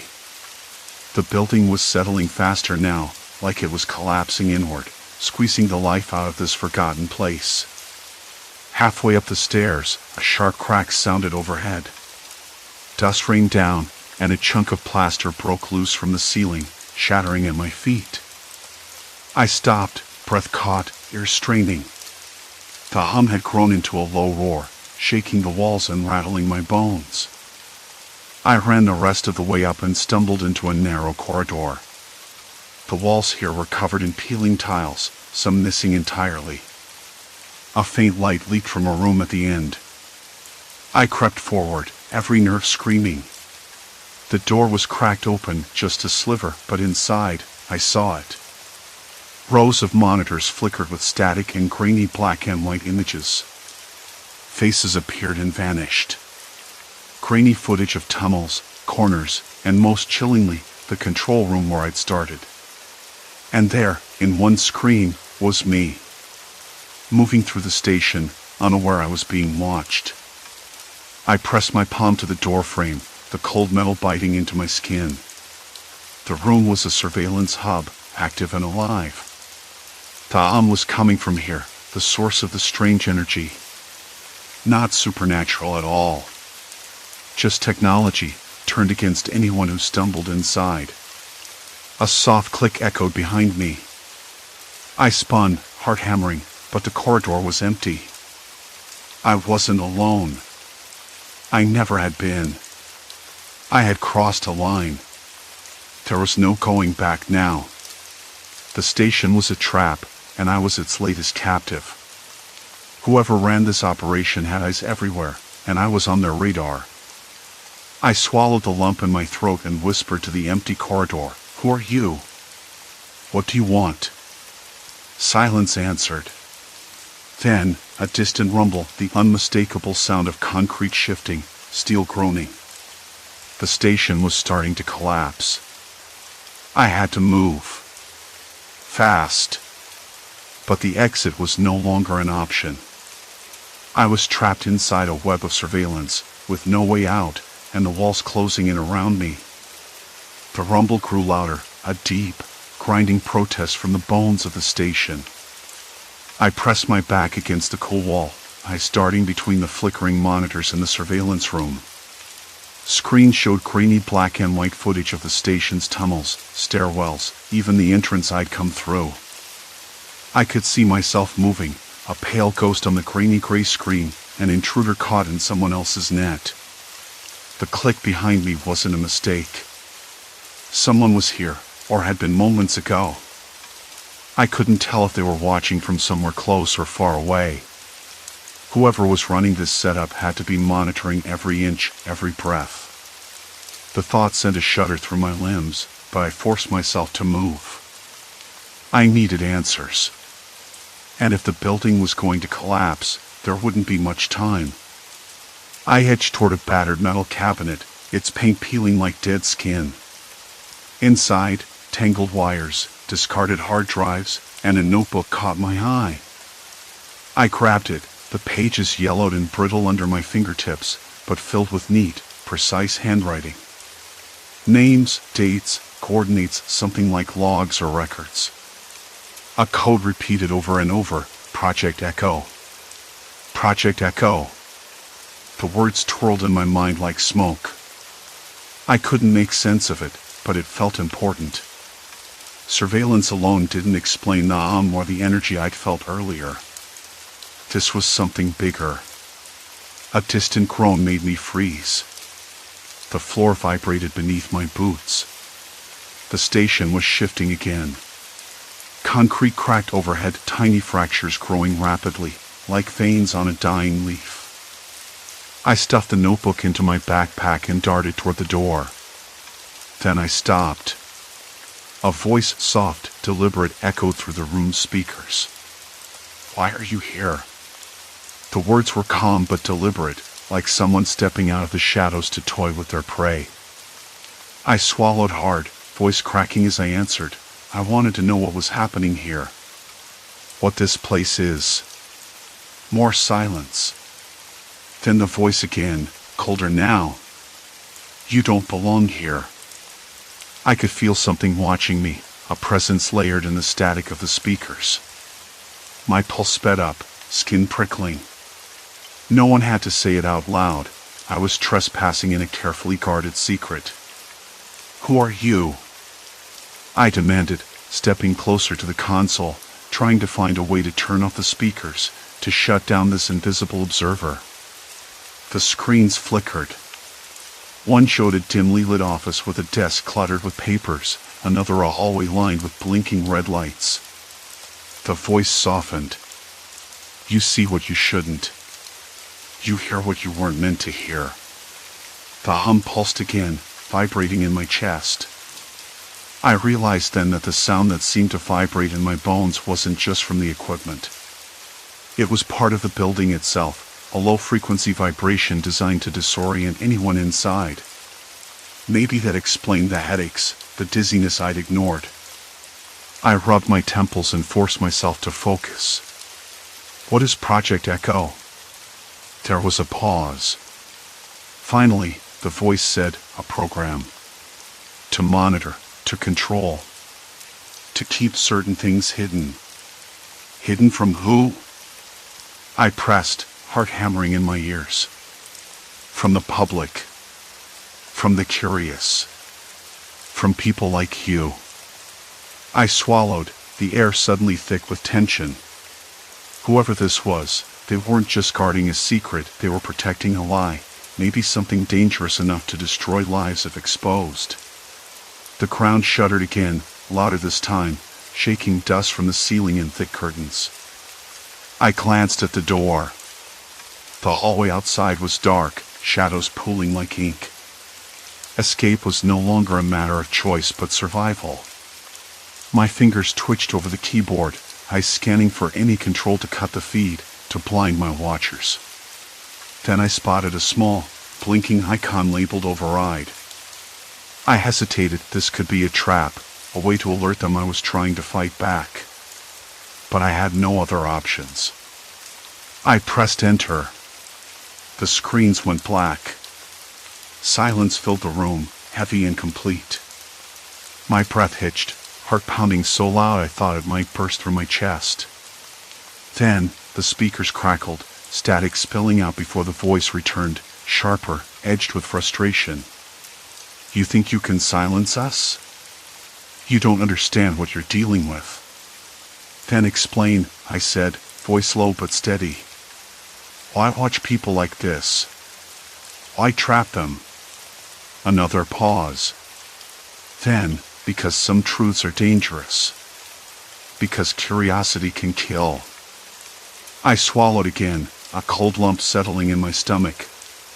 The walls creaked louder, and tiny bits of plaster rained down. I had to get out. Now! But the room was no longer just a surveillance hub. The monitors flickered back on, but now the images weren't from the station. They showed me my face close-up, eyes wide, reflected in a cracked mirror somewhere else. The camera angle shifted to reveal a figure sitting across from me, their face hidden in shadow, but unmistakably watching. A chill ran down my spine. They weren't just monitoring the station. They were watching me, right now, from somewhere beyond. I stumbled back, knocking over a chair. It clattered loudly against the concrete floor. Stop, the voice said, calm but insistent.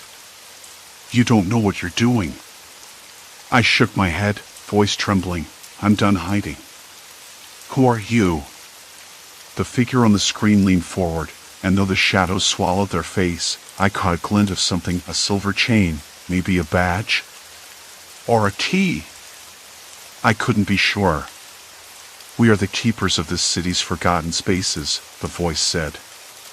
You've poked into places that have been sealed for decades. What you find here will change everything. If it leaks, the fallout won't just be structural. What fallout? My hands clenched into fists. What have you done down here? A long silence. Then the voice softened. Listen carefully. The station was never just a transit hub. It was a testing ground for surveillance technology, for psychological endurance. People disappeared here, quietly, without record. Some were volunteers, others, victims. We watched how the walls, the isolation affected them. The station itself became a cage and a tool. My stomach twisted. I could taste bile rising. You experimented on people? Without telling anyone? The voice was almost regretful. Not without. Under the guise of security and progress. We told ourselves it was necessary. I staggered, vision swimming. The floor vibrated violently now, dust and small stones tumbling down. I heard a distant crash, like concrete giving way somewhere deep beneath. I have to get out, I whispered, panic tightening my throat. You can't, the voice said. The collapse has begun. The station's unstable. The first thing I noticed was the damp. It crept up the walls like a cold breath, heavy with the scent of rust and something older, something decayed just beyond recognition. I pressed my palm against the crumbling plaster, the rough texture gritty beneath my fingers. The air was thick with dust, every inhalation tasting faintly metallic. Somewhere far off, a pipe groaned a low, mournful sound, like a warning whispered through the shadows.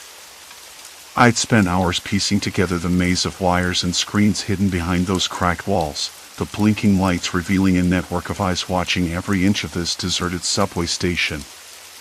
The cameras, recording devices, and monitors, some of them still flickering weakly, had all been arranged with meticulous care. Whoever had set them up wasn't just curious. They wanted control. I tried to shake off the chill crawling up my spine.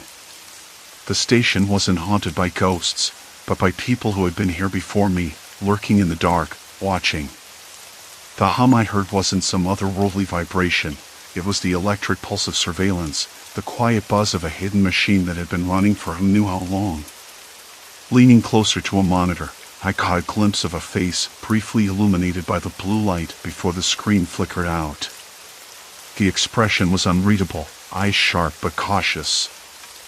I didn't know if it was a security guard, a private investigator, or something stranger. I didn't know if they were still here, or if this was all a ghost trail left behind. Behind me, the station groaned again, louder this time.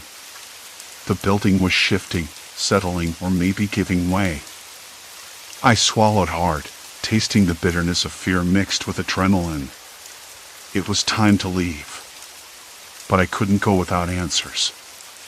I gathered the scattered notes I'd scribbled on scraps of paper, the names and dates, the cryptic messages hidden in old maintenance logs. One thing was clear. Someone had been tracking me, following every move I made in this labyrinth and underground. But who? And why? The faint clatter of footsteps echoed from somewhere above, hesitant and uneven. I froze, my breath caught in my throat. The sound was too deliberate to be the building settling. Someone else was here. Or had just arrived. I crouched behind a rusted metal pillar, heart pounding so loudly I could hear it over the distant rumble of the city above. My hands trembled, knuckles white against the cold steel. I wanted to call out, to demand answers, but something held me back. The station's emptiness was deceptive, it never felt truly empty. A shadow moved across the far end of the platform, slow and deliberate. I recognized the gate from the grainy footage on the screens, the same cautious, methodical steps. Whoever it was, they were careful not to disturb the fragile balance of this place. They wanted to stay hidden, watching from the edges. I swallowed again, the dry air scraping my throat. "I know you're there," I whispered, voice barely audible. "I'm not here to cause trouble." Silence. Complete silence. Then, a voice. Soft, measured, and surprisingly calm. "You shouldn't be here." It wasn't anger I heard, but something colder, resignation wrapped in warning. "Why are you watching me?" I asked, stepping out from behind the pillar, trying to keep my voice steady despite the tremor in my limbs. "Because you were looking for the truth," the voice said, closer now. A figure emerged from the shadows, a middle-aged person wearing a faded jacket dusted with grime. Their eyes were sharp but tired, the kind of tired that comes from years of bearing secrets. The floor beneath us creaked ominously. I glanced up at the cracked ceiling, a spider web of fractures spreading like veins. The building was dying, and we were inside its chest. "Who are you?" I asked, curiosity pushing past my fear. "Someone who lost everything trying to keep this place safe," they replied. "We don't have much time." The urgency in their voice was genuine. I could smell the faint trace of sweat mixed with the station's musty air. My skin prickled. The danger wasn't just from the unstable structure but from the past this person carried. They told me about the experiments, the surveillance programs designed to monitor the city's forgotten corners, to catch those who slipped through the cracks. They used the station as a hub, they said, voice low. Not to protect, but to control. People like you, curious, nosy, were threats. I felt a weight settle in my chest, a mixture of anger and exhaustion. I hadn't come here looking for a conspiracy. I'd just been chasing a story, a whisper of something strange. And now I was tangled in something far bigger. The station shuddered, dust falling in thin sheets from the ceiling. Time was running out. "Help me get out," I said, voice firm despite the tremor in my hands. They nodded, eyes flicking nervously to the entrance. "Follow me." We moved quickly, the floorboards groaning beneath us, the air thick with the scent of decay and urgency. Every step was a gamble, every breath a reminder that this place could collapse at any moment. Outside, the city's noise washed over us like a wave, honking cars, distant sirens, the murmur of people unaware of the danger lurking beneath their feet. I breathed in deeply, the fresh air sharp and sweet after the stale underground. The person looked at me, eyes meeting mine with something like hope. "You have to promise, don't come back. Some things are better left buried." I nodded, feeling the weight of that promise settle over me like a cloak. "I promise." The experience changed me. I wasn't the same person who had stepped into that station, eager and naive. I was quieter now, more cautious. The city felt different, less like a place to explore and more like a living thing, full of secrets best left undisturbed. But I kept the notes, the sketches, the fragments of truth I'd uncovered. Not to expose or exploit, but to remember. To remind myself that sometimes, curiosity can lead you into shadows where human fears and desires gather, waiting. And sometimes, the greatest horror is not what you find, but what you're forced to leave behind. I walked away from the station that day with a new understanding. Some stories don't need telling, and some doors, once opened, are better closed forever. The hum beneath the city faded into memory, replaced by the steady rhythm of life above, secure, unknowable, and just out of reach. Story 6, Buried Bunker, Silent Inhabitants Await. I never thought I'd find myself staring at a rusted metal door buried halfway into the side of a hill, a place so quiet even the wind seemed to hold its breath. I work as a freelance photographer, mostly landscapes and abandoned places. People pay me to find forgotten corners, to capture something lost to time. It's not glamorous, but it suits me, quiet work that lets me wander without interruptions. The woods near my apartment have always been a favorite escape. I know every crooked tree and muddy path, or so I believed. That Saturday morning, I grabbed my bag, a couple of lenses, and headed out with the sun still low enough to cast long shadows. The air smelled of damp earth and pine, sharp and clean, a contrast to the stale, recycled oxygen inside my apartment. I walked without a real plan, just following a narrow trail that wound deeper than usual, past the old logging road where the trees thinned out and the ground dipped suddenly. I'd been here before, but this time something felt off. Not in a way I could put my finger on. Just a subtle quiet, like the forest was holding its breath. The usual birdsong was missing. No rustle of squirrels or the distant bark of a dog. Nothing. Silence. Complete silence. I thought maybe I'd missed a turn and found myself somewhere new without realizing it. The path narrowed sharply, tangled with thorny bushes. My boots scraped against dry leaves and cracked twigs, the crunch louder than I expected. I stopped to catch my breath and wiped my brow, feeling a bead of sweat trickle down despite the cool morning air. Then I saw it, a patch of disturbed earth, small footprints pressed into the mud, too small for a dog but not quite human either. I knelt, brushing dirt aside, and found a scrap of paper half buried beneath a cluster of stones. It was yellowed and torn, edges frayed like it had been here a long time. I unfolded it carefully. The handwriting was shaky but deliberate. "We've been waiting for you." My fingers trembled. I swallowed hard and glanced around, the woods suddenly feeling much larger, much less familiar. The note wasn't signed. No explanation. Just those 4 words, like a message left for me alone. I laughed nervously, telling myself it was some kind of prank. Maybe a local kid's idea of a joke, or worse, a weird scavenger hunt. I stuffed the note in my jacket pocket and kept walking, but the feeling didn't fade. It grew heavier, pressing down on my chest like the thickening fog that had rolled in. The deeper I went, the more the trees crowded together, blocking the sunlight until the forest floor was a patchwork of shadows. My camera clicked occasionally, trying to capture the dim light, but even through the lens everything looked muted, washed out. That's when I spotted the outline of a hatch half hidden beneath a thicket of brambles. It was metal, circular, with a handle corroded by rust. I circled it, fingers tracing the rough edges, feeling the cold bite of the metal through my gloves. How had I missed this before? The hatch was flush with the earth, almost swallowed by moss and dirt. Curiosity pushed me to open it. The hinges groaned, protesting after years of neglect. A faint smell hit me, damp, moldy, like a cellar left to rot. I peered inside. A narrow staircase plunged into darkness. I pulled out my phone, flicked on the flashlight, and started down. The walls were concrete, rough and cracked, stained by water leaks.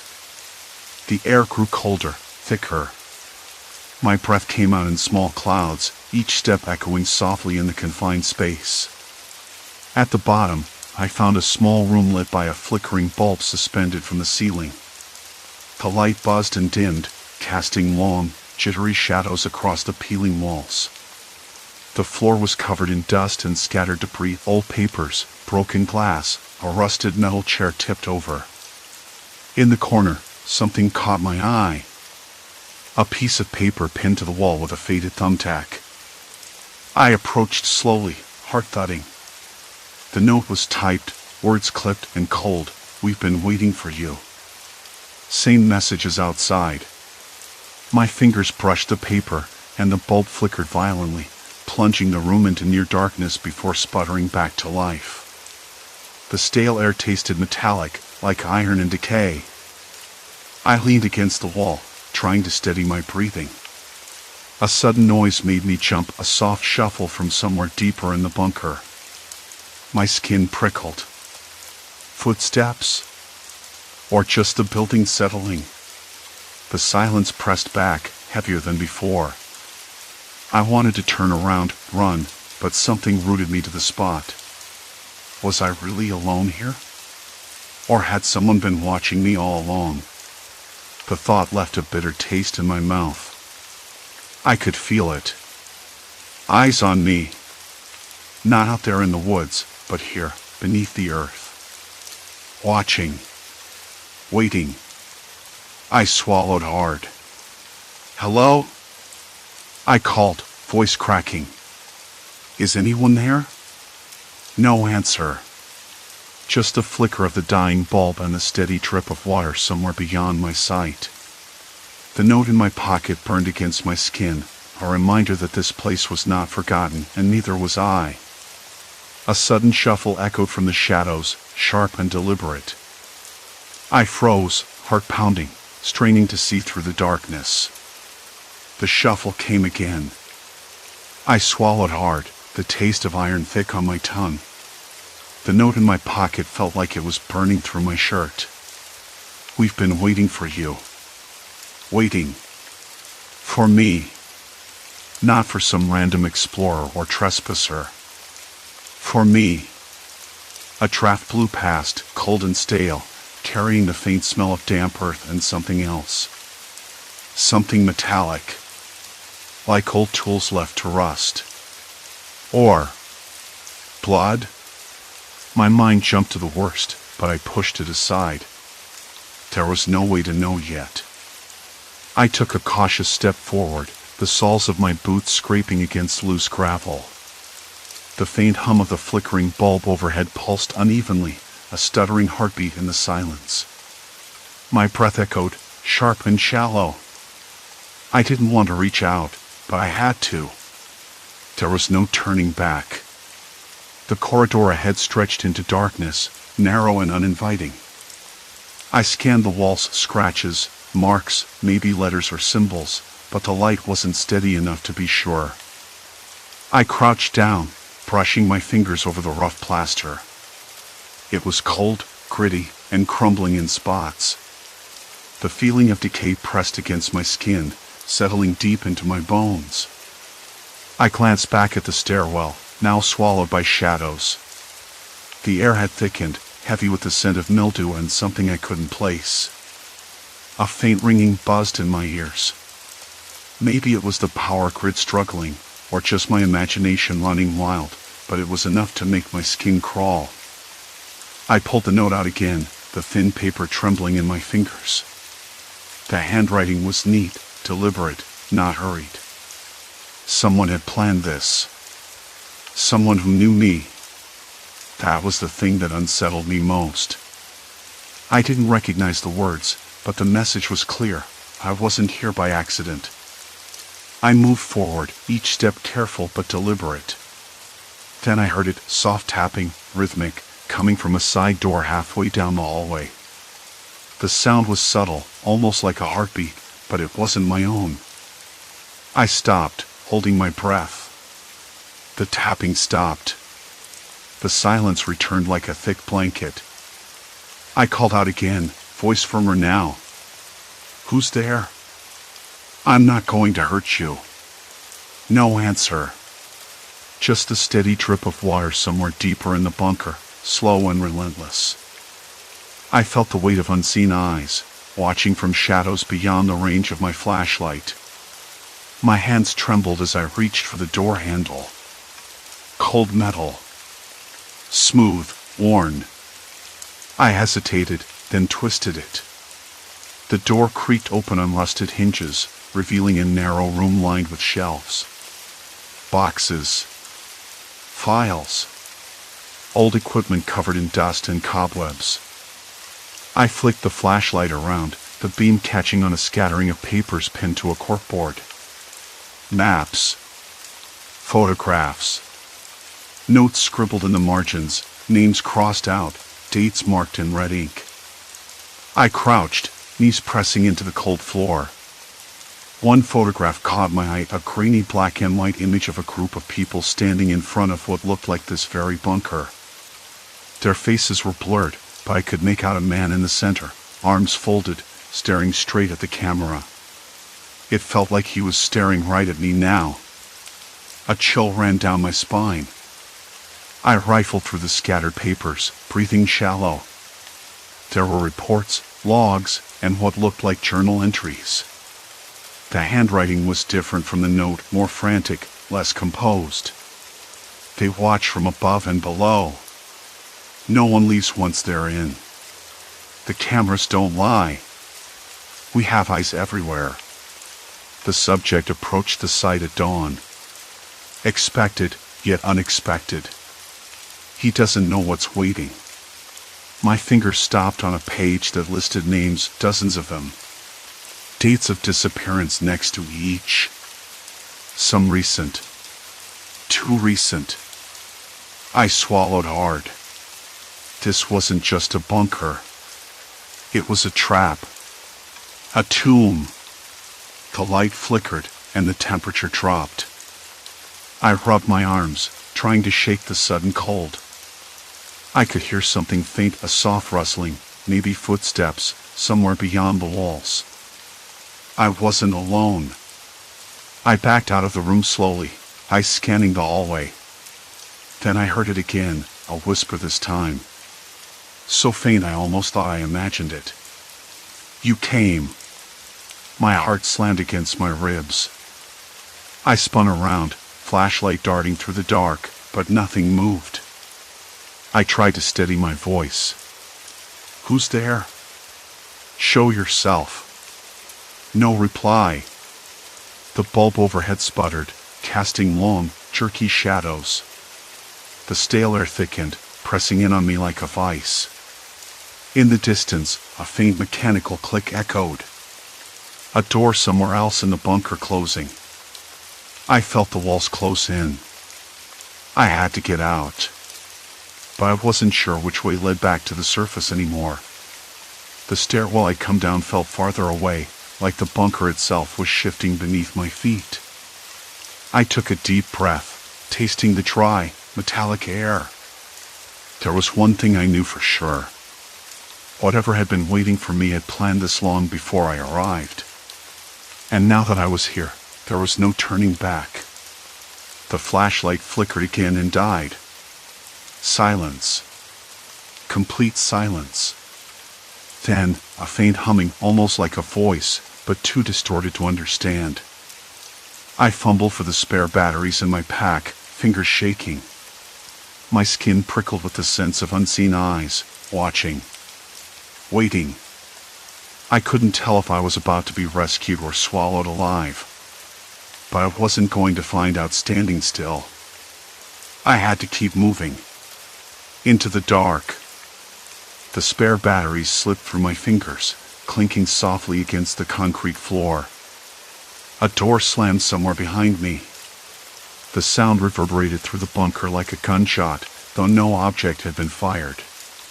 It was the kind of noise that stole breath, made the air thicken further. I swallowed hard, tasting the coppery tang of my own nerves.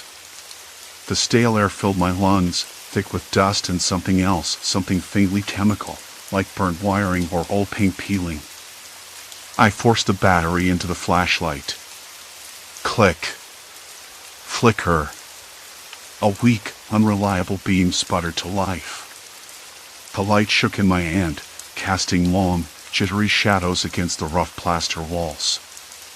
The hallway stretched ahead, narrowing into darkness. I stepped forward, every footfall sounding too loud, too deliberate in the silence. I hated the way the bunker seemed to move beneath me, like it was breathing, slow, heavy, and knowing. "We've been waiting for you." The note's words echoed in my mind, cold and deliberate. Who was waiting? And why? I'd found nothing that resembled other people, no footprints, no discarded gear, no signs of life except for that note, and now, this strange orchestration of sounds and shadows. It felt less like a waiting room and more like a trap. I tried to shake off the feeling of being watched, but it clung to me, prickling at the back of my neck. I glanced over my shoulder. Nothing but darkness. No eyes, no figures, no movement. Yet, the sensation persisted. Someone or something had been tracking me long before I ever set foot down here. The floor beneath me shifted slightly. Not physically, but in perception. The bunker's layout seemed to twist, corridors that had once felt straightforward now doubling back or disappearing altogether.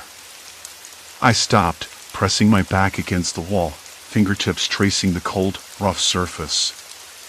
The plaster was crumbling in places, revealing rusted metal beams beneath. The air smelled sharper here, like ozone after a storm. I forced myself to breathe slowly. One step at a time. The flashlight's beam caught a flicker of movement just out of reach, beyond the curve of the hallway.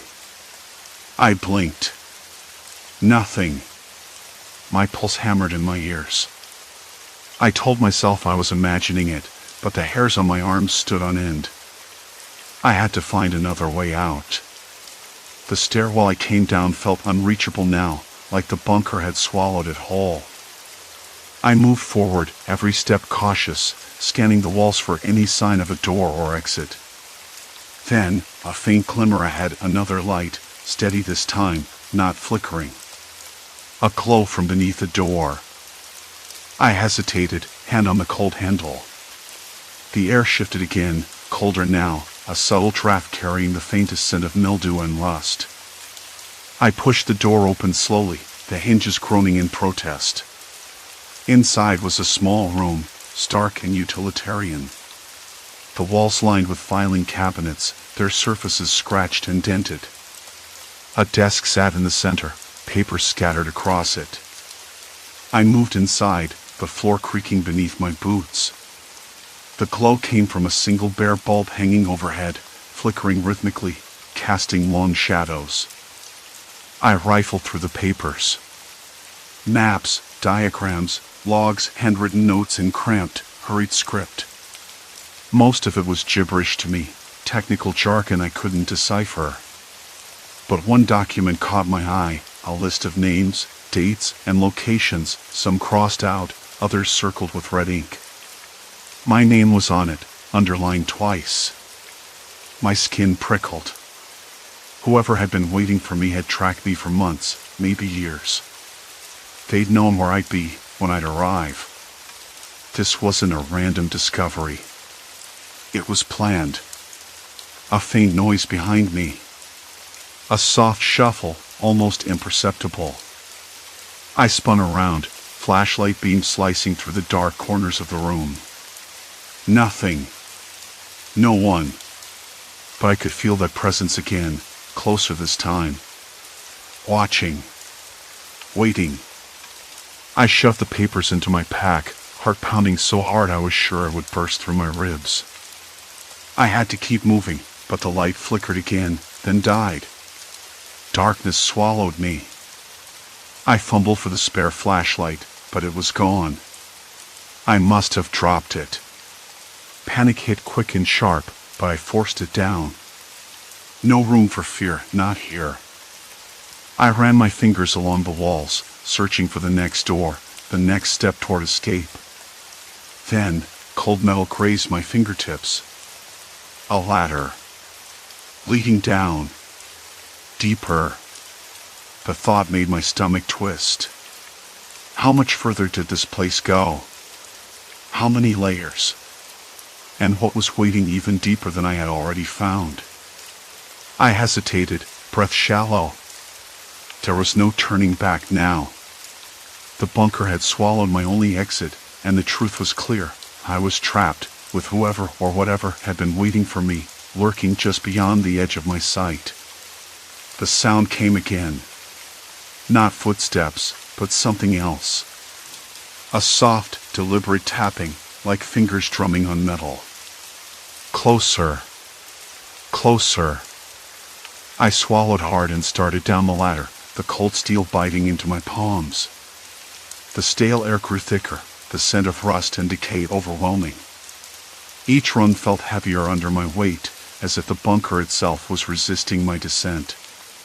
At the bottom, the beam of my flashlight caught a narrow corridor stretching into shadow.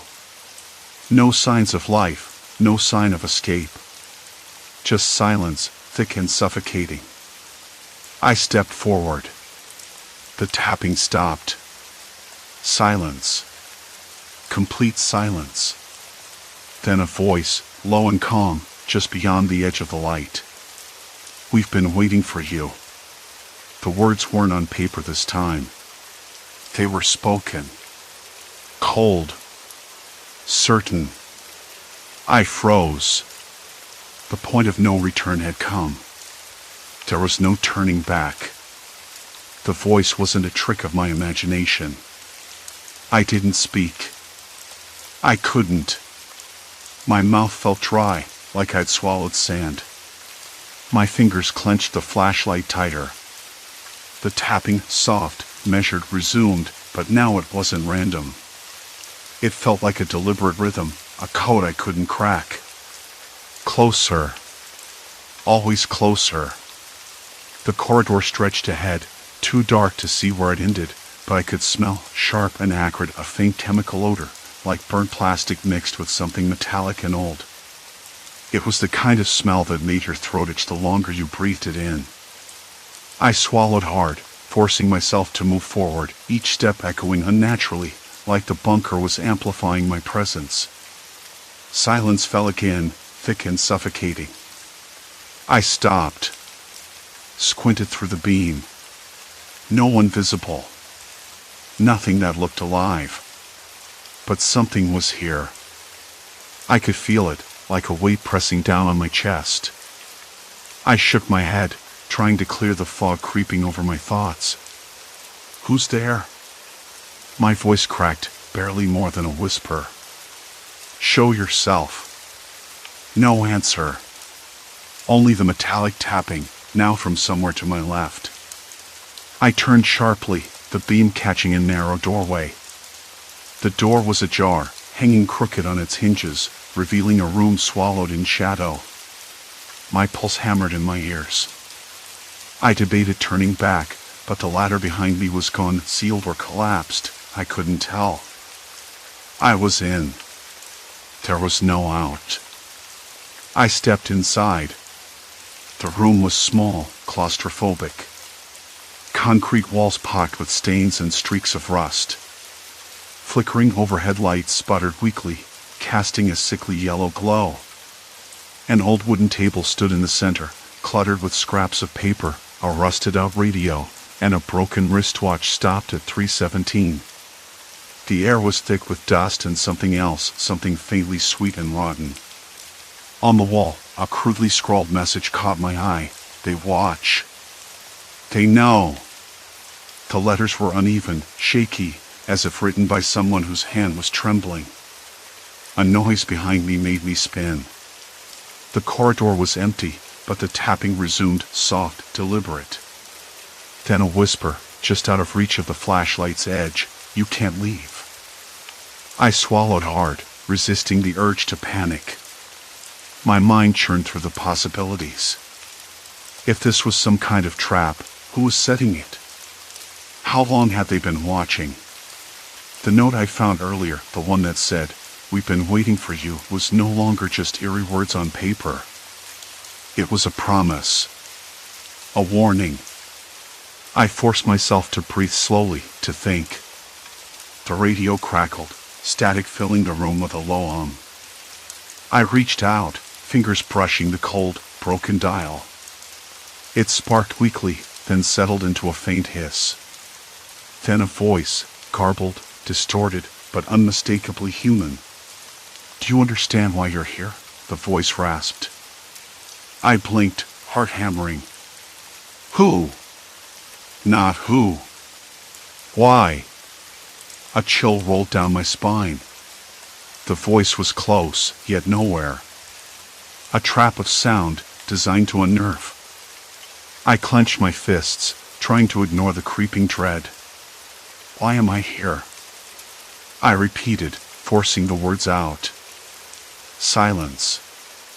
Then the tapping stopped. A soft click echoed in the room. The door slammed shut behind me. I was alone. Trapped. And the air was getting thinner, heavier, as if the bunker itself was closing in.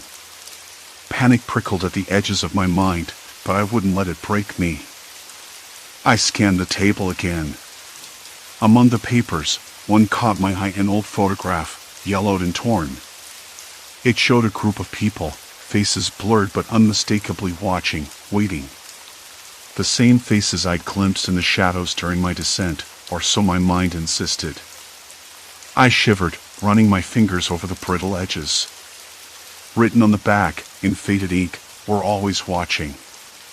I dropped the photo, heart pounding so loud I could hear it in my ears. The stale air tasted metallic, like blood, but I wasn't bleeding. Not yet. I needed a plan. Something to break the cycle of silence and whispers. Then I heard it, a breath, slow and deliberate, coming from the wall opposite me. A panel, slightly ajar, revealing a narrow crawl space beyond. I froze. Is someone in there? I called out, voice steady despite the tremble in my hands. No answer. The air from the crawl space was cooler, less stale. I crouched and peered inside, the beam catching the rough edges of the concrete tunnel. It was barely wide enough for me to squeeze through, but it might lead somewhere, anywhere but here. I hesitated. The tapping resumed, now directly above the crawl space, like fingers drumming from inside the wall itself. My skin prickled. I had no idea or what was behind this. Was it a person? A group? Someone who'd been watching me long before I even found this place. I wiped sweat from my brow, tasted the grit on my lips. If I stayed, I'd suffocate. If I went, I might walk right into a trap. But staying wasn't an option. I lowered myself into the crawl space, the concrete edges rough against my skin. The air grew cooler, fresher, but my flashlight flickered again, threatening to die. I slapped it, willing it to hold on. The tunnel stretched ahead, the faint sound of dripping water echoing in the distance. Then, a whisper on the edge of hearing, "You shouldn't have come." I bit back a shudder, forcing my legs forward. The walls pressed in, damp and unforgiving. My hands scraped against the cracked plaster, leaving streaks of dirt and sweat. I told myself, keep moving. The tapping followed, relentless now, a heartbeat in the darkness. Suddenly, the tunnel opened into a larger chamber. The beam swept across a room filled with stacked crates and rusted machinery, the air thick with the scent of mold and oil. Somewhere in the shadows, a faint light pulsed, a dull glow, not quite steady. I edged closer, heart hammering. The glow came from a small screen, like a monitor, flickering with static. As I approached, shapes began to form, grainy black and white images. Faces. Watching me. Not just from this room, but from others in the bunker. Cameras. I staggered back, the cold sweat slicking my skin. I was being watched, tracked, monitored. Every step, every breath, every hesitant word. Then the voice again, this time clearer, crueler. You're part of the story now. I spun around, searching the darkness for an escape, a face, a clue. Nothing. Just the hum of old electronics and the endless, suffocating shadows. My flashlight flickered once more and died. Darkness. Silence. And then, footsteps. Slow. Methodical. Approaching. My breath caught, cold sweat slicking my palms. I was out of time. The footsteps stopped just short of where I stood, swallowing the space between us with a silence so thick it pressed against my eardrums. Then, a voice, not the cruel, taunting one from before, but quieter. Closer. More deliberate. You don't need to be afraid. I wanted to scoff, to tell whoever was there that fear was the only thing keeping me sane in this place. Instead, my voice cracked. Who's there? No answer. Just the soft scrape of fabric against concrete. Something moved in the dark, deliberate, cautious, but not threatening. Not yet. I swallowed hard, the stale air tasting like iron and dust. My hands trembled, brushing against the cold metal of a crate for support. Every instinct screamed to run, but where? The bunker was a maze, a trap built by someone who knew it better than I ever could. I know you're watching, I whispered, more to myself than whoever or whatever was out there. I saw the cameras. A pause. Then a faint laugh, almost a sigh. Of course. We had to be sure. We? The word felt strange on my tongue, a question and a demand tangled together. Silence. Then footsteps retreating, slow, deliberate, fading into the labyrinth of corridors. Relief was immediate and sharp, but it came with a hollow ache. I was alone again, and yet, not. The sense of being watched didn't fade. It settled into my skin, a constant itch beneath the surface. I fumbled in the dark, hands finally closing around the flashlight. A weak click, and it sputtered back to life, casting a narrow beam that barely pierced the gloom. The screens flickered overhead, showing static, then a single image, a face. Not clear, but enough. Eyes sharp, unblinking. Watching me. I swallowed hard. Why? I whispered. Why wait for me? The silence answered. I forced myself to move, following the corridors back toward the surface, every step echoing against cold concrete. The stale air grew thinner, heavier with each breath, and I realized my pulse wasn't just from fear, it was exhaustion. I'd been underground too long. Outside, the night was quiet. The bunker's entrance sealed behind me with a heavy, grinding thud that sounded like a line drawn in the dirt. I paused, looking back, the faint glow from the exit swallowed by the thick trees. Somewhere distant, a dog barked, a sharp, sudden sound that shattered the bunker's oppressive silence. I pulled my jacket tighter. The chill wasn't just from the night air. It was something deeper, colder. Something that had settled inside me. For days afterward, the bunker haunted me. Not the place itself, I could think of worse places, but the knowledge that someone had been waiting, watching, planning. Someone who knew me before I even set foot down there. I tried to tell people. Friends, family. The polite nods, the well-meaning, "Are you sure you're okay?" The skepticism was as suffocating as the bunker's stale air. Maybe I sounded crazy. Maybe I was losing touch. But the note, the cameras, the voice, they were real. And the worst part? I wasn't sure if the danger was over.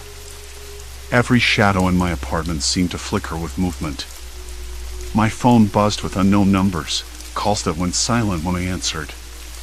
Sometimes, late at night, I caught a glimpse of a figure in the reflection of my window, standing just beyond the reach of the porch light.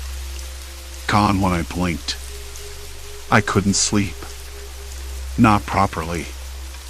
My mind raced with questions I had no answers to. Who were they? Why me? What did they want? The police were no help. Without concrete proof, without a clear threat, they offered sympathy and warnings to be careful. I took to changing routines, avoiding certain streets, always looking over my shoulder. But the bunker's grip on me was heavier than I expected. It wasn't just a physical place underground anymore. It was inside my thoughts, the steady drum of unease beneath every moment of calm. Weeks later, I found myself back at the edge of the woods, staring at the sealed hatch. The metal was cold and unyielding under my fingers. The forest around it was quiet, too quiet. I thought about the note, "We've been waiting for you." The weight of those words settled over me again. I realized then that this wasn't just about discovery or curiosity. It was about survival. About understanding the people who had orchestrated this, why they watched, and what they hoped to gain. I knew I couldn't run forever. So, I started to prepare. Notes, maps, photographs. Anything that might help me understand or defend myself, if it ever came to that. I learned to listen to the silence, to the spaces between footsteps, to the rhythm of normal life that hid the abnormal. And in that preparation, something changed.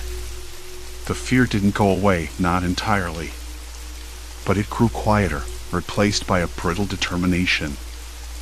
I wasn't just a victim or a curiosity anymore. I was part of their story, yes. But I was also writing my own. The bunker was still out there, buried beneath the earth in shadows.